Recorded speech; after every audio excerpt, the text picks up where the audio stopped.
ప్రార్థన చేసుకుందామండి.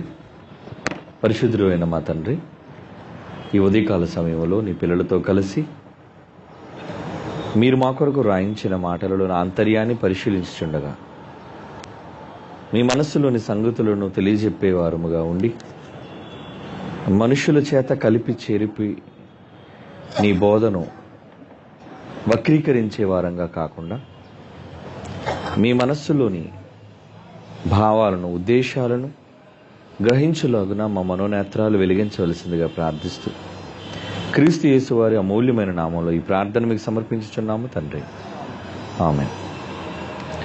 క్రీస్తు యేసునందు ప్రియమైన దేవుని వారలారా, కూడి వచ్చిన మీ అందరికీ క్రీస్తు నామంలో శుభాభివందనాలు తెలియజేస్తున్నాను. బైబిలులో అనేక ప్రశ్నలకు జవాబులను తెలుసుకోవడానికి మీరందరూ ఎంతగానో ఆసక్తి చూపిస్తున్నారు. మీ ఆసక్తి జ్ఞానానుసారమైనది కావాలని మా అందరి ఆశ, కోరిక.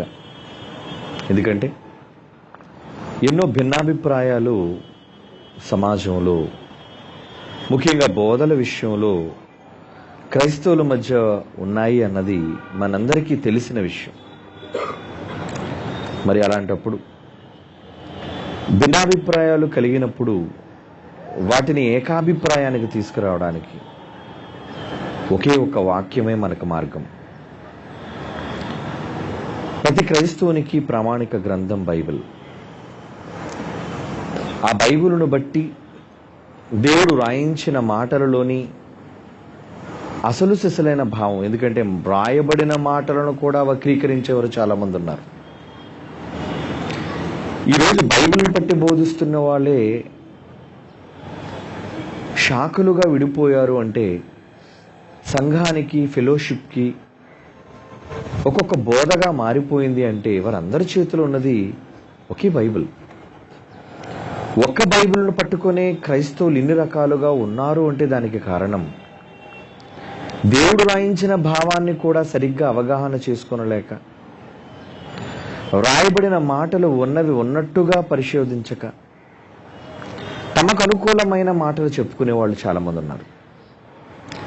కనుక ఈరోజు మనం మనుషులు చేసిన పొరపాటు చేయకూడదు. ఎలాంటి పొరపాటు? మనం అనుకున్న విధానంలో బైబిల్ని చదవటం కాదు, బైబిల్ అనుకున్న విధానంలోని భావాన్ని పరిశీలించుకుని వెళ్ళటం. ఇది చాలా ప్రాముఖ్యమైనది.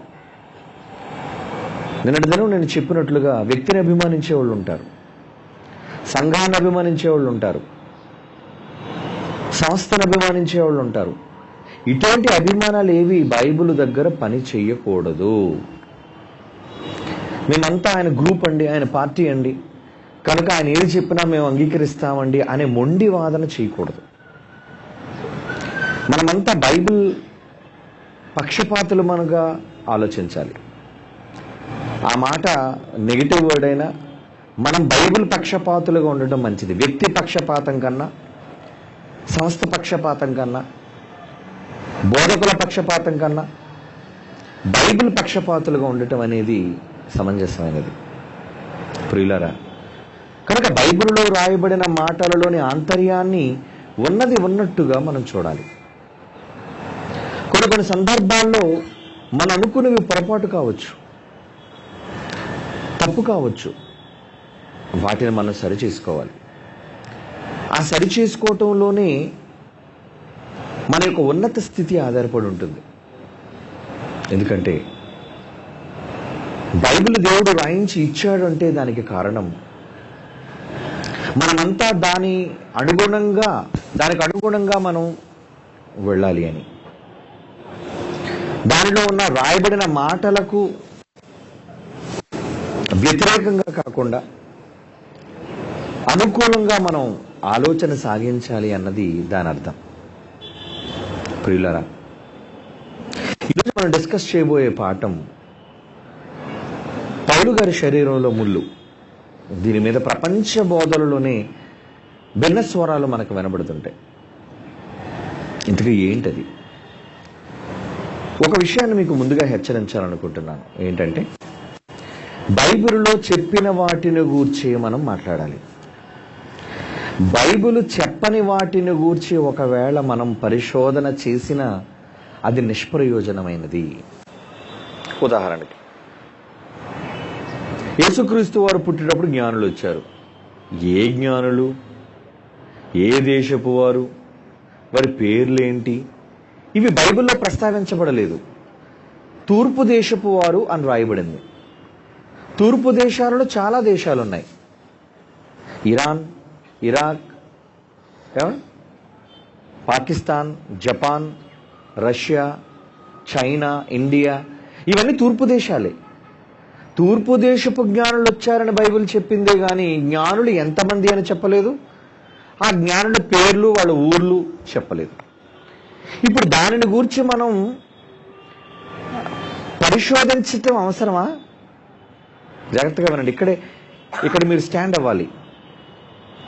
దేవుడు బైబిల్లో రాయించని వాటిని గూర్చి తాపత్రయపడి ఏదో తెలుసుకుందాం, లేదా ప్రపంచానికి తెలియని ఒక కొత్త విషయాన్ని మనం చెప్పేద్దాము అని అనుకుని చాలా మంది తప్పు విధానాల్లో బైబిల్ వక్రీకరించేస్తున్నారు. అంటే బైబిల్ చెప్పని దానిని వీళ్ళు చెప్పటం, బైబిల్లో దేవుడు రాయించని దానిని గూర్చి వీళ్ళు ప్రస్తావించటం.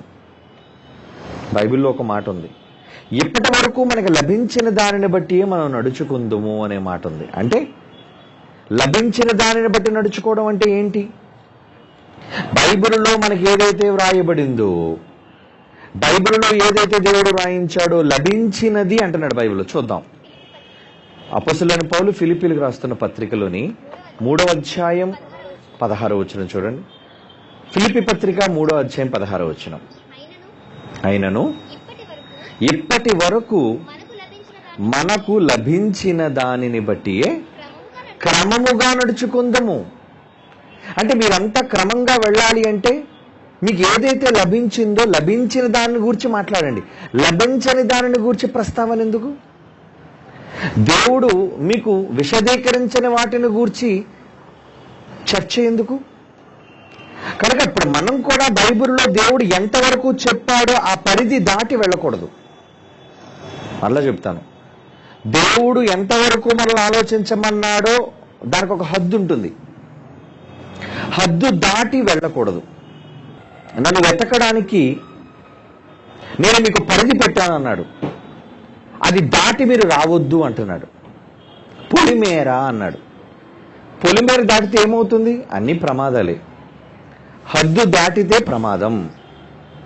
మరి బైబిల్ విషయంలో కూడా ఒకవేళ మన హద్దు దాటితే భూమి మీద మీకు ముంచుకొచ్చే ప్రమాదం ఏమీ లేదు, కానీ చచ్చిన తరువాత పాతాళం అనే భయంకరమైన పెను ప్రమాదం మీకోసం ఎదురు చూస్తుంది. కాబట్టి ఏ విషయాన్ని గూర్చి మనం బైబిల్ నుంచి మనం పరిశోధన సాగించినా అది బైబిల్ ఎంత స్థాయి వరకు చెప్పింది, ఏ పరిధి వరకు చెప్పింది, అది మాత్రమే మీరు ఆలోచించండి. పరిధి దాటి మేరకు మించి వెళ్ళకూడదన్నాడు. ప్రతిదానికి ఒక మేర నియమించాడు దేవుడు, ప్రతిదానికి ఒక పరిధి గీశాడు దేవుడు. మేరకు మించి అతిశయపడవు అని కూడా అంటాడు పౌలు. అంటే ఆ మాటలోని భావం మనం ఏమని అర్థం చేసుకోవాలి? దశలోనికలు రాస్తున్న పత్రికలు, కొరింథీయులకు రాసిన పత్రిక 2వ పత్రిక 10వ అధ్యాయం, అపోస్తలుడైన పౌలు కొరింథీయులకు రాస్తున్న 2వ పత్రిక 10వ అధ్యాయం 12-13 వచనాలు. తమ్మును తామే మెచ్చుకుని కొందరితో, శబాష్ అంటే వాళ్ళు పొగిడేసుకుంటారు. ఏమని? మేం చెప్తే బైబిల్ బ్రహ్మాండంగా ఉంటుందండి, నేను చెప్పినట్టు ఎవడో చెప్పలేడండి. ఓకే, నువ్వు చెప్పినట్లుగా ఎవరో చెప్పలేకపోవచ్చు, కానీ నువ్వు చెప్పిన దాని ప్రకారంగా బైబిల్లో ఉందా? ఎవరైనా అతిశయిస్తే వాక్యాన్ని బట్టి అతిశయించమన్నాడు. అతిశయించేవాడు ప్రభువునందే అతిశయించాలి, వాక్యమునందే అతిశయించాలి. కనుక ఇక్కడ ఏమంటున్నాడు? మళ్ళా చదువుదాం మాట. తమ్మును తామే మెచ్చుకుని కొందరితో జతపరచుటకైనను వారితో సరిచూచుటకైనను మేము తెగింపజాలము గాని వారు తమలోనే ఒకరిని బట్టి ఒకరు ఎన్నిక చేసుకుని ఒకరితో ఒకరు సరిచూచుకొనుచున్నందున వాళ్ళ ఆలోచన లేకుండా ఉన్నారు, తెలివి లేకుండా ఉన్నారు. మేమైతే మేరకు మించి అతిశయపడము, హద్దు దాటి అతిశయపడము, చెప్పని దానిని గురించి ఆలోచించము. కానీ మీరున్న స్థలం వరకు రావడం మాకు ఇష్టం లేదు. దేవుడు మాకు ఏదైతే కొలిచి ఇచ్చాడు అంటే భూభాగం అనుకుంటారేంటి? భూభాగం పరిచర్య, సేవ, అలాగే బైబిల్లో పరిశోధన, ప్రతి దానికి ఒక హద్దు పరిధి అనేది ఉంటుంది.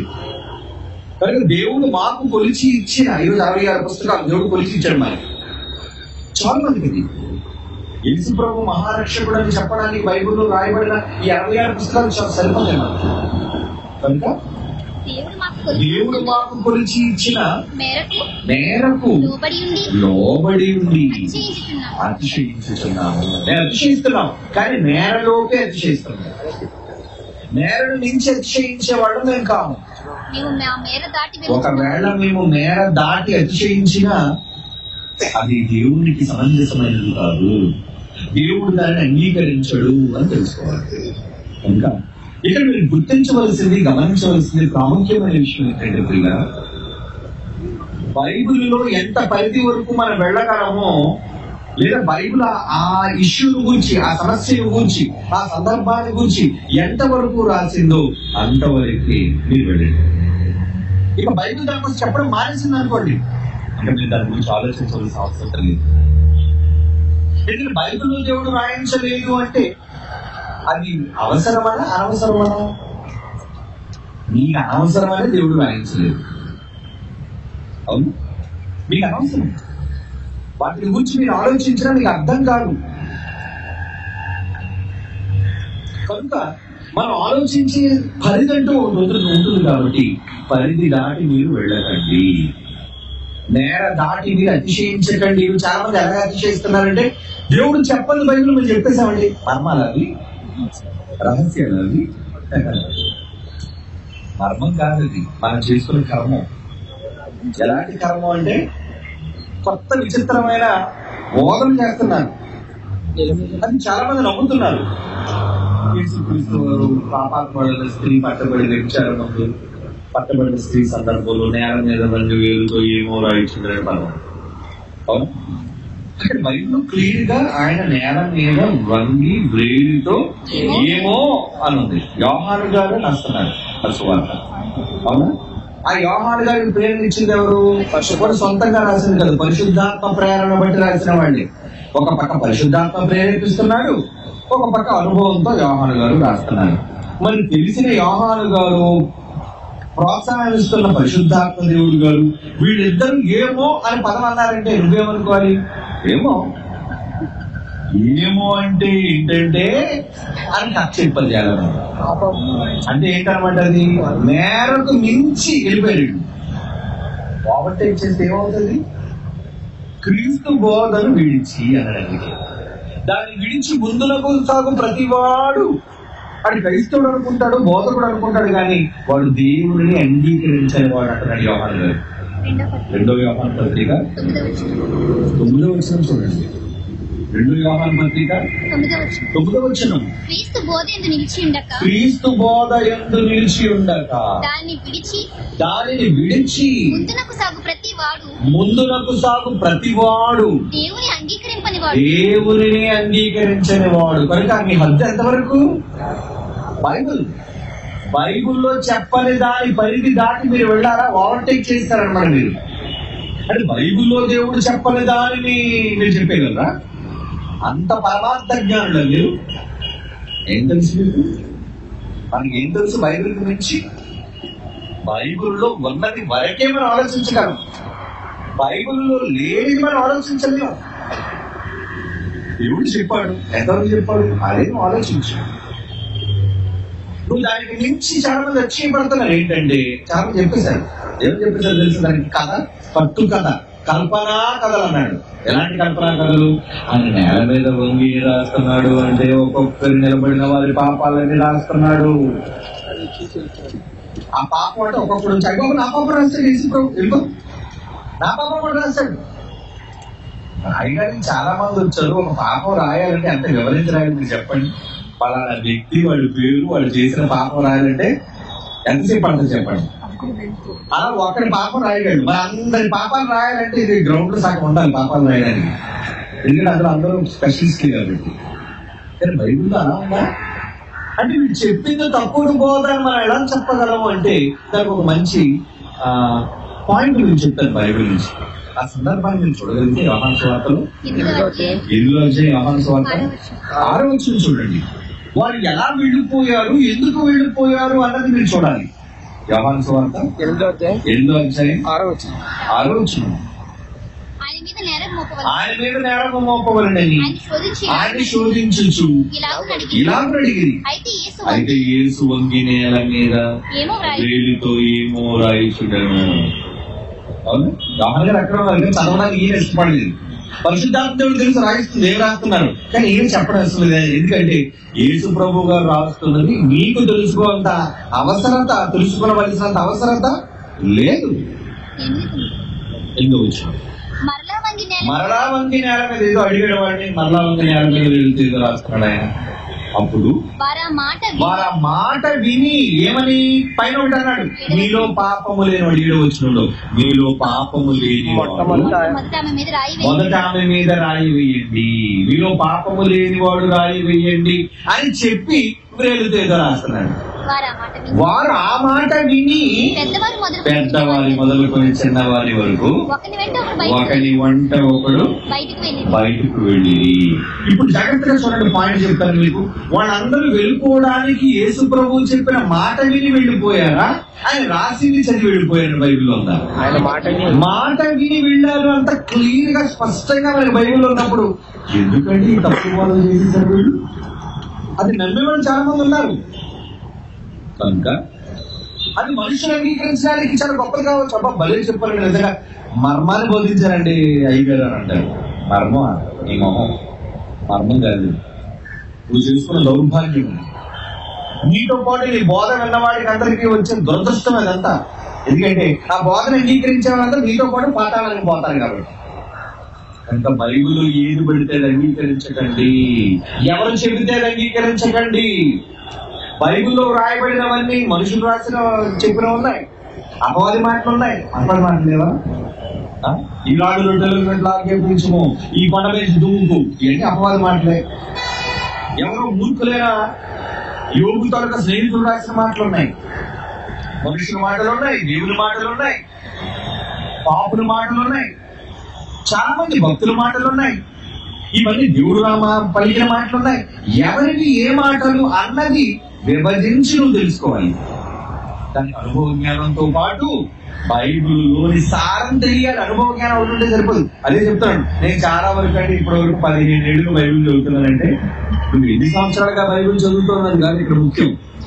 నువ్వు ఎన్నిసార్లు బైబిల్ చదివావన్నది, ఎంత కాలంగా బైబిల్ చదువుతున్నది కాదు, బైబిల్లో ఎంత సారం నీకు అర్థమైంది అది. అలా బైబిల్ చదివిన వాళ్ళు మాత్రమే చక్కగా ప్రతి దానిని విడమర్చి చెప్పగలరు. ఇది ఆ ప్రయత్నం మనం చేస్తాం. నా బాధ అనుకోకండి, బైబిల్ని బట్టి మనం ఆలోచిద్దాం, బైబిల్ని బేస్ చేసుకొని ఆలోచిద్దాం. ముందు నేను చెప్పినట్టుగా బైబిల్ దాటి వెళ్ళిపోవద్దు, బైబిల్లో రాయబడిన పరిధిని బట్టి ఆలోచించుకుంటూ మనం వెళ్ళాలి. చాలా మంది తప్పన ఏంటంటే, ఏంటి పౌలు గారుడు ఆ ముళ్ళు నీకు అవసరమా? నేను మొట్టమొదటి ప్రశ్న అంటున్నాను, పౌలు గారిలో ఉన్న ముళ్ళు తెలుసుకోవలసిన అవసరత నీకుందా? చెప్పండి. పౌలు గారిలో ముళ్ళు ఏదో అని తర్వాత ఆలోచిద్దాం. పౌలు గారిలో ముళ్ళు ఉంది, ఇప్పుడు ఆ ముళ్ళు తెలుసుకోకపోతే నీకేంటి ఇబ్బంది? నీ ఆత్మీయ జీవితానికి ఏమైనా నష్టమా? నువ్వు పరలోకానికి వెళ్ళకుండా నేను గుచ్చుతుందా ముళ్ళు? పౌలు గారికి ఉందా ముళ్ళు? ఆయన ఎక్స్పర్ట్, ఆ ముళ్ళు ఆయన చూసుకున్నాడు. నీకేంటి పని? ప్రతి వాడిని ముందు ఇక్కడే నోరు మూయిస్తాను. అట్లా చెప్తున్నాడు, నేను పాఠం చెప్పవలసిన అవసరం లేదు. పౌలు గారి ముళ్ళును గురించి తెలుసుకోవలసిన అవసరత నీకేంటి చెప్పండి. That is none of your business. అది ఏంటి అనే శోధన నీకెందుకు? పౌలు గారు ఏదో ఉంది, ఏదో ఉంది, ఏదో కదా. ఇంత ఏమో అనే దాని గురించి ఆలోచించాం, ఏమో అనే దాని గురించి నీకు ఆలోచన ఎందుకు? పౌలు గారు ముళ్ళనగా కింద చెప్పలేదు కదా, నా ముళ్ళు ఏంటంటే, నా బలహీనత ఏంటంటే అని చెప్పలేదు. చెప్పలేనప్పుడు నువ్వెందుకు కంగారు పడిపోతున్నావు? తెలుసుకోవడానికి నువ్వెందుకు టెన్షన్ పడిపోతున్నావు? ఈ టెన్షన్ పడిపోయి మన కళ్ళ ముందు బైబిల్ చదివే కొంతమందిని పట్టుకుని టెన్షన్ పెట్టేసరికి ఆరు టెన్షన్ పడిపోయి దీని కోసం ఏదో సాధించేయాలని ఒక్కొక్కడు హద్దు దాటిపోయి బైబిల్ వదిలేసి ఓవర్టేక్ చేసేసి నోటు వచ్చింది చెప్పారు. అవసరమా? పౌలు గారిలో ఉన్నది ఏంటో అనేది తెలుసుకోవడం నీకు అవసరమా? పోనీ తెలుసుకున్నావు, దానివల్ల నీకేంటి? పౌలు గారు ముందు తెలుసుకున్నవాడు మాత్రమే పరలోకానికి అర్హుడు అని బైబిల్ ఎక్కడ ఉందా? మరి పౌలు గారికి సంబంధించిన విషయాల గురించి తెలుసుకోవడానికి ఎందుకు మనుషులు అంత అత్యాసక్తి చూపిస్తున్నారు? మీ ఆసక్తి జ్ఞానానుసారమైనది కాదు. పౌలు గారు చాలా సందర్భాలు మీకు ఆసక్తి ఉంది, మీరు చాలా మందిలో ఆసక్తి ఉంది, కానీ ఆసక్తి జ్ఞానానుసారమైనది కాదు. అంటే జ్ఞానానుసారమైన ఆసక్తి ముఖ్యం, కానీ అనవసరమైన ఆసక్తి పనికి రాదు. 10వ అపోస్తలుడైన పౌలు రోమీయులకు రాసిన పత్రిక 10వ అధ్యాయం 2వ వచనం. వారు దేవుని యందు ఆసక్తి కలిగిన వారు వారిని గురించి సాక్ష్యం ఓకే, నేను వారి గురించి నేను సాక్ష్యం ఇస్తాను.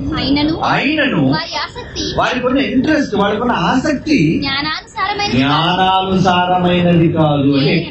ఎందుకంటే వారు దేవుడు చెప్పిన దానిని పక్కన పెట్టేసి దేవుని నీతిని ఎరుగక తమ స్వనీతిని స్థాపింపబోనుకొనుచు, తమ స్వనీతిని ఏదైతే నమ్ముతున్నారో, నేను ముళ్ళు అనేసరికి ఫిక్స్ అయిపోయాను, ఇదే చెప్తాను. నేను ముళ్ళు అనేసరికి ఇదే విన్నా, నేను ఇదే చెబుతాను. వాళ్ళు దేవుని నీతిని ఎరుగక తమ స్వనీతిని స్థాపింపబోనుకొనుచు దేవుని నీతికి లోపడలేదు. ఇప్పుడు మనం దేనికి లోపడాలి చెప్పండి?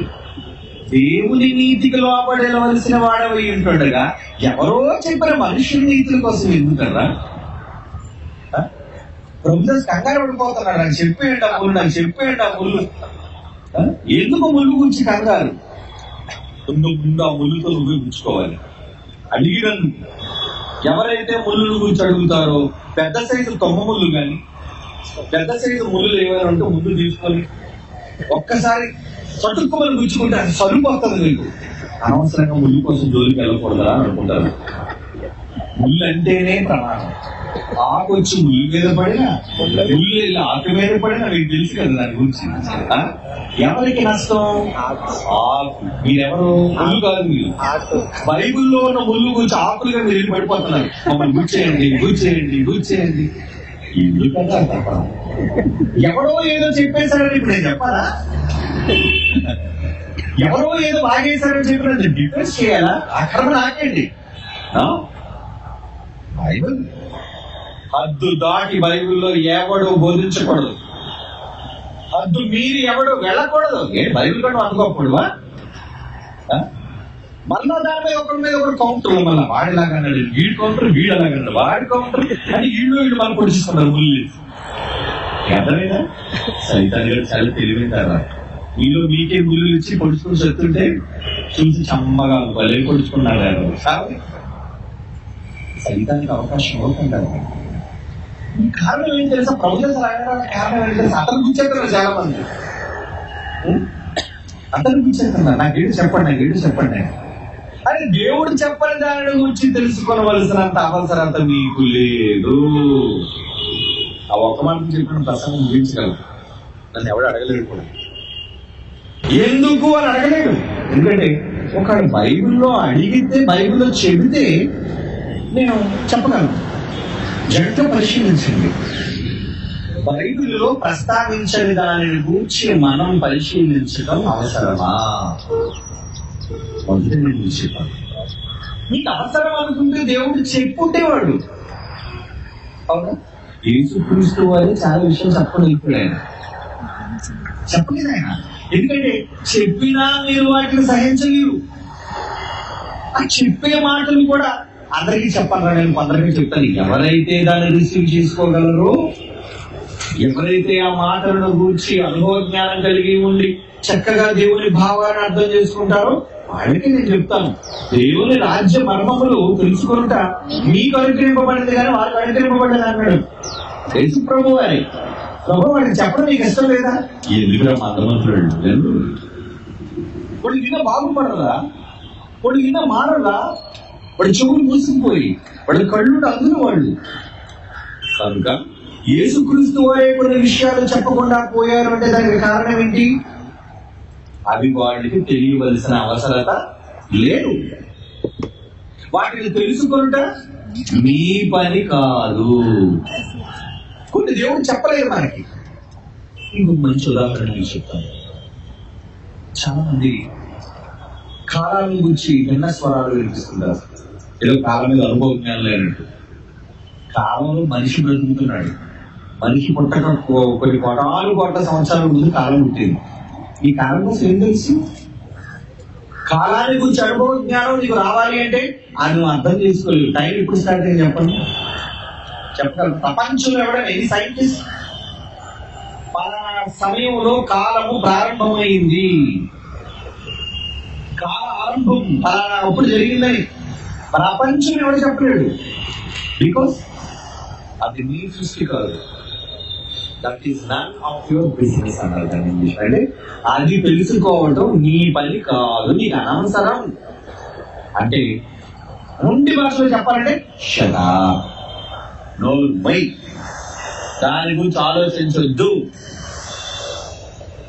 ఇప్పుడు నేను చెప్తే మీరు అర్థం చేసుకో. దేవుడు చెప్పిన మాట, యేసు ప్రభు నోటి వెంబడి పలికిన మాట చూపిస్తాను. అపోస్తలుల మొదటి అధ్యాయంలో శిష్యులు వచ్చేసారు ఆయన దగ్గరికి వచ్చేసి, ప్రభువా ఇశ్రాయేలుకి రాజ్యాన్ని అని అడుగుతున్నారు, ఎప్పుడు ఇస్తావు ఏంటని. అప్పుడు పాపం వచ్చి యేసు ప్రభు, యేసు ప్రభు పాపం వచ్చేసింది. పాపం వచ్చి ఏమంటున్నాడు తెలుసా అడుగుతుంది? అపోస్తలుల కార్యాలు వైద్య లోకంగా రాస్తున్న 2వ గ్రంథం అపోస్తలుల కార్యాలు మొదటి అధ్యాయం 7వ వచనం. చూడండి, కాలములు సమయములు తండ్రి తన స్వాధీనమందుంచుకొని ఉన్నాడు. వాటిని గూర్చి తెలుసుకొనుట మీ పని కాదు. మీ పని కాదా? మీ పని కాదు. లేదంటే నేను మొత్తాన్ని టైం గురించి తెలుసుకుంటానంటే నువ్వు పిచ్చెక్కిపోయి మెంటల్ వైపు గొడవ లేకుండా రోడ్డు మీద తిరుగుతావు. కారణం నువ్వు తెలుసుకోవాలని ప్రయత్నిస్తే నీకు పట్టే గతే. ఎక్కువగా ఈ బ్రెయిన్ ఆలోచించని దాని గురించి ఆలోచించి ఆలోచించి ఆలోచించి ఏమవుతుందో తెలుసా? అర్థం కాకపోతే అంతు చిక్కని విషయాలు చాలా ఉన్నాయి. వాటిని నువ్వు ఆలోచించుకుంటూ వెళితే నీకు సమాధానం దొరకదు. దేవుడు ఎక్కడి నుంచి వచ్చాడు ఆలోచించు. ఉన్నవాడు అని చెప్పాడు, ఉన్నవాడి నుంచి ఆలోచించు. కానీ ఎలా ఉన్నవాడు, ఎప్పటి నుంచి ఉన్నవాడు ఎవరైనా చెప్పగలరు ప్రపంచంలో? నీకేం తెలుసు? నీకు తెలియదు. తెలియనప్పుడు ఏం చేయాలి? నోరు పోయి మాట్లాడు. వాటి కోసం ప్రస్తావించదు. వాటిని తెలుసుకుంటా నీ పని కాదు. నీకేం పని రా దాంతో? నీకేం పని? ఫ్లైట్ టికెట్ కొనుక్కున్నావు, ఫ్లైట్ కూర్చో. అవునా? అక్కడ స్కూల్లో స్కిప్లో ఉంటుంది. ఏం చేస్తాను నేను? ఏం చేస్తాను? ఆ పక్కన సిగ్గు పట్టుకుని అద్దాన్ని పగబడుతున్నాను అనుకో. ఆ కాక్పిట్ లోకి ఏ బట్టలు పడితే ఆ బట్టలు దొరుకుతున్నావు. నేను ఏం చేస్తాను తెలుసా? సామాన్యులు ఇచ్చిపెట్టు, వీడితో పెద్ద తీవ్రవాదులో ఉన్నాడని చెప్పి వెంటనే ఏవియేషన్ డిపార్ట్మెంట్ ఫోన్ చేసి లోన్ వేసమంటారు. తెలుసా మీకు? లోన ఎయిర్ హాస్టల్స్ మీద తిరుగుబడితేనే పెద్ద ప్రమాదం. తెలుసా మీకు? అలాంటిది విమానానికి ప్రమాదాన్ని కలిగించే పరిస్థితి మీరు ఏమైనా చేశారనుకోండి, మిమ్మల్ని లోన్ వేసేస్తారు కట్టడాల్లో. ఎందుకు? నువ్వు టికెట్ కొనుక్కున్నావు, సీట్ ఉంది, ఎయిర్ కండిషన్ ఉంది, అప్పుడప్పుడు ఆవిడ కావాల్సి అడుగుతుంది ఏం కావాలని. నీకు కావాల్సిన దగ్గర తిను, ప్రశాంతంగా పడుకో, పాటలు విను, లేదా బొమ్మాయి వేస్తారు చూడు నీకు నచ్చితే, లేదా ప్రశాంతంగా కూర్చో. నువ్వు ఇక్కడ ఎక్కడో ఎక్కడో నీ పని. పైన ఎలా నడుపుతున్నాడు, ఎలా ఎగురుతుంది, ఈ రెక్కలు ఎలా ఉన్నాయి, నేను కిందకెళ్ళి ఇంజిన్లో ఒకసారి చూస్తాను అని నువ్వు అన్నావు అనుకో, షటా వీడు మెంటల్ కదా ఉన్నాడు తీసుకెళ్ళిపోయి అంటారు. వాటిని తెలుసుకుంటే నీ పని కాదు. మరి ఎందుకు ఈ వెర్రిగడపలందరూ దేవుడు బైబిల్లో చెప్పని దాని గురించి తెలుసుకుంది? ఎందుకు తెలుసుకోవాలని ఆసక్తి? ఎవరో పెట్టేశారు నా పొరలో. ఇది ఎవరో తలపోటుగా తయారవుతూ ఉంటారు కదా కొంతమంది ఉంటారు అనవసరంగా మనల్ని చదువుతేవాళ్ళు. ఎందుకు ఇన్నిసార్లు నేను చెబుతున్నాను తెలుసా? ఖచ్చితంగా దేవుడు చెప్పని వాటిని గూర్చి తెలుసుకొనుట మనిషి పని కాదు. తెలుసుకోకండి. మీరు తెలుసుకోవాలి అనుకుంటే మీరు తెలుసుకొనలేరు. లేదు దేవుడు చెప్పని వాటిని నేను తెలుసుకున్నాను మగాడిని ఎవడైనా చూపించిన బైబిల్? దేవుడు చెప్పలేని వాటిని నేను తెలిసేసుకున్నానండి, బైబిల్లో రాయబడిన దాన్ని నేను చెప్పేశానండి, ఎవరైనా రమ్మని చూద్దాం. ఏం తెలిసింది? భూమి మీద 6 అడుగుల చిన్న ఆకారం కలిగిన చీమలాంటోడు దేవుడు దృష్టిలో మనిషి, పురుగులాంటోడు. నీ జ్ఞానం ఎంత, ఆయన జ్ఞానం ఎంత? ఆయన స్థితి నిర్మాణాన్ని గురించి నువ్వు ఆలోచిస్తానంటే మీకు అంత చిక్క ఉంది, తెలియని వాటిని తెలుసుకుంటే మీ పని కాదు. మన ఎవరు ఫోన్ చేశాడు అని యేసుప్రభు వారు బ్రతుకున్నప్పుడు ముగింపు దినం ఎప్పుడు వస్తుందో యేసుప్రభువు తెలుసా అన్నాడు. ముగింపు దినం ఎప్పుడు వస్తుందో యేసుప్రభువు తెలుసా? బైబిల్లో ఏమో ఉంది, నువ్వు చదివావా అన్నాడు. ఏమున్నది బైబిల్లో? ఆ దినమును గూర్చేయను, ఆ గడియను గూర్చేయను తండ్రి మాత్రమే తప్ప ఏ మనుష్యుడు భూమి మీద పరలోకంలో ఆయన పక్కన ఉన్న దూతలు కానివ్వండి, చివరికి ఆయన పక్కన గర్భాన పుట్టిన కొడుకు కూడా చెప్పలేదు అని చెప్పాడు. నమ్ముతారన్నమాట? లేదంటే మేము ఇంకోటి వినేసాం. ఏం వినేసాము? యేసుప్రభువుకు తెలిసిపోయిందండి. యేసుప్రభువుకు తెలిసిపోయిందా? అదే ఎలా తెలిసిపోయిందంటే, బతుకున్నప్పుడు ఆయన తెలీదు, చచ్చిపోయిన తర్వాత సర్వాధికారం నాకు వచ్చేసింది అన్నాడు కదా. తండ్రికి అధికారం వచ్చింది కొడుక్కి. యేసుప్రభువుకి ముల్లోకాల మీద అధికారం వచ్చిందా, తండ్రి మీద అధికారం వచ్చిందా? ముల్లోకాల మీద అధికారం వచ్చింది, తండ్రి మీద అధికారం లేదు. యేసుప్రభు కూడా తండ్రికి లోపడాలి. మాస్టర్ ఆయన చేతిలో కొన్ని ఉంటాయి, ఆయన అందరికీ చెప్పడు. చివరి కొడుకు కూడా కొన్ని చెప్పలేదు అని యేసుప్రభు ఒప్పుకున్నాడు. మళ్ళీ దాన్ని ఎంత తెలివిగా తిప్పారంటే, బతుకున్నప్పుడు చెబుతున్న మాటది చచ్చిపోయిన తర్వాత యేసుప్రభు తెలిసిపోయింది. అది యేసుప్రభు చచ్చిపోయిన తర్వాత తెలుసుకోలేదు, నీకెందుకు? ఆ రోజు ఎప్పుడో యేసుప్రభుకు తెలుసు అనుకుందాం, నీకు కలిసి వచ్చేది ఏముంది?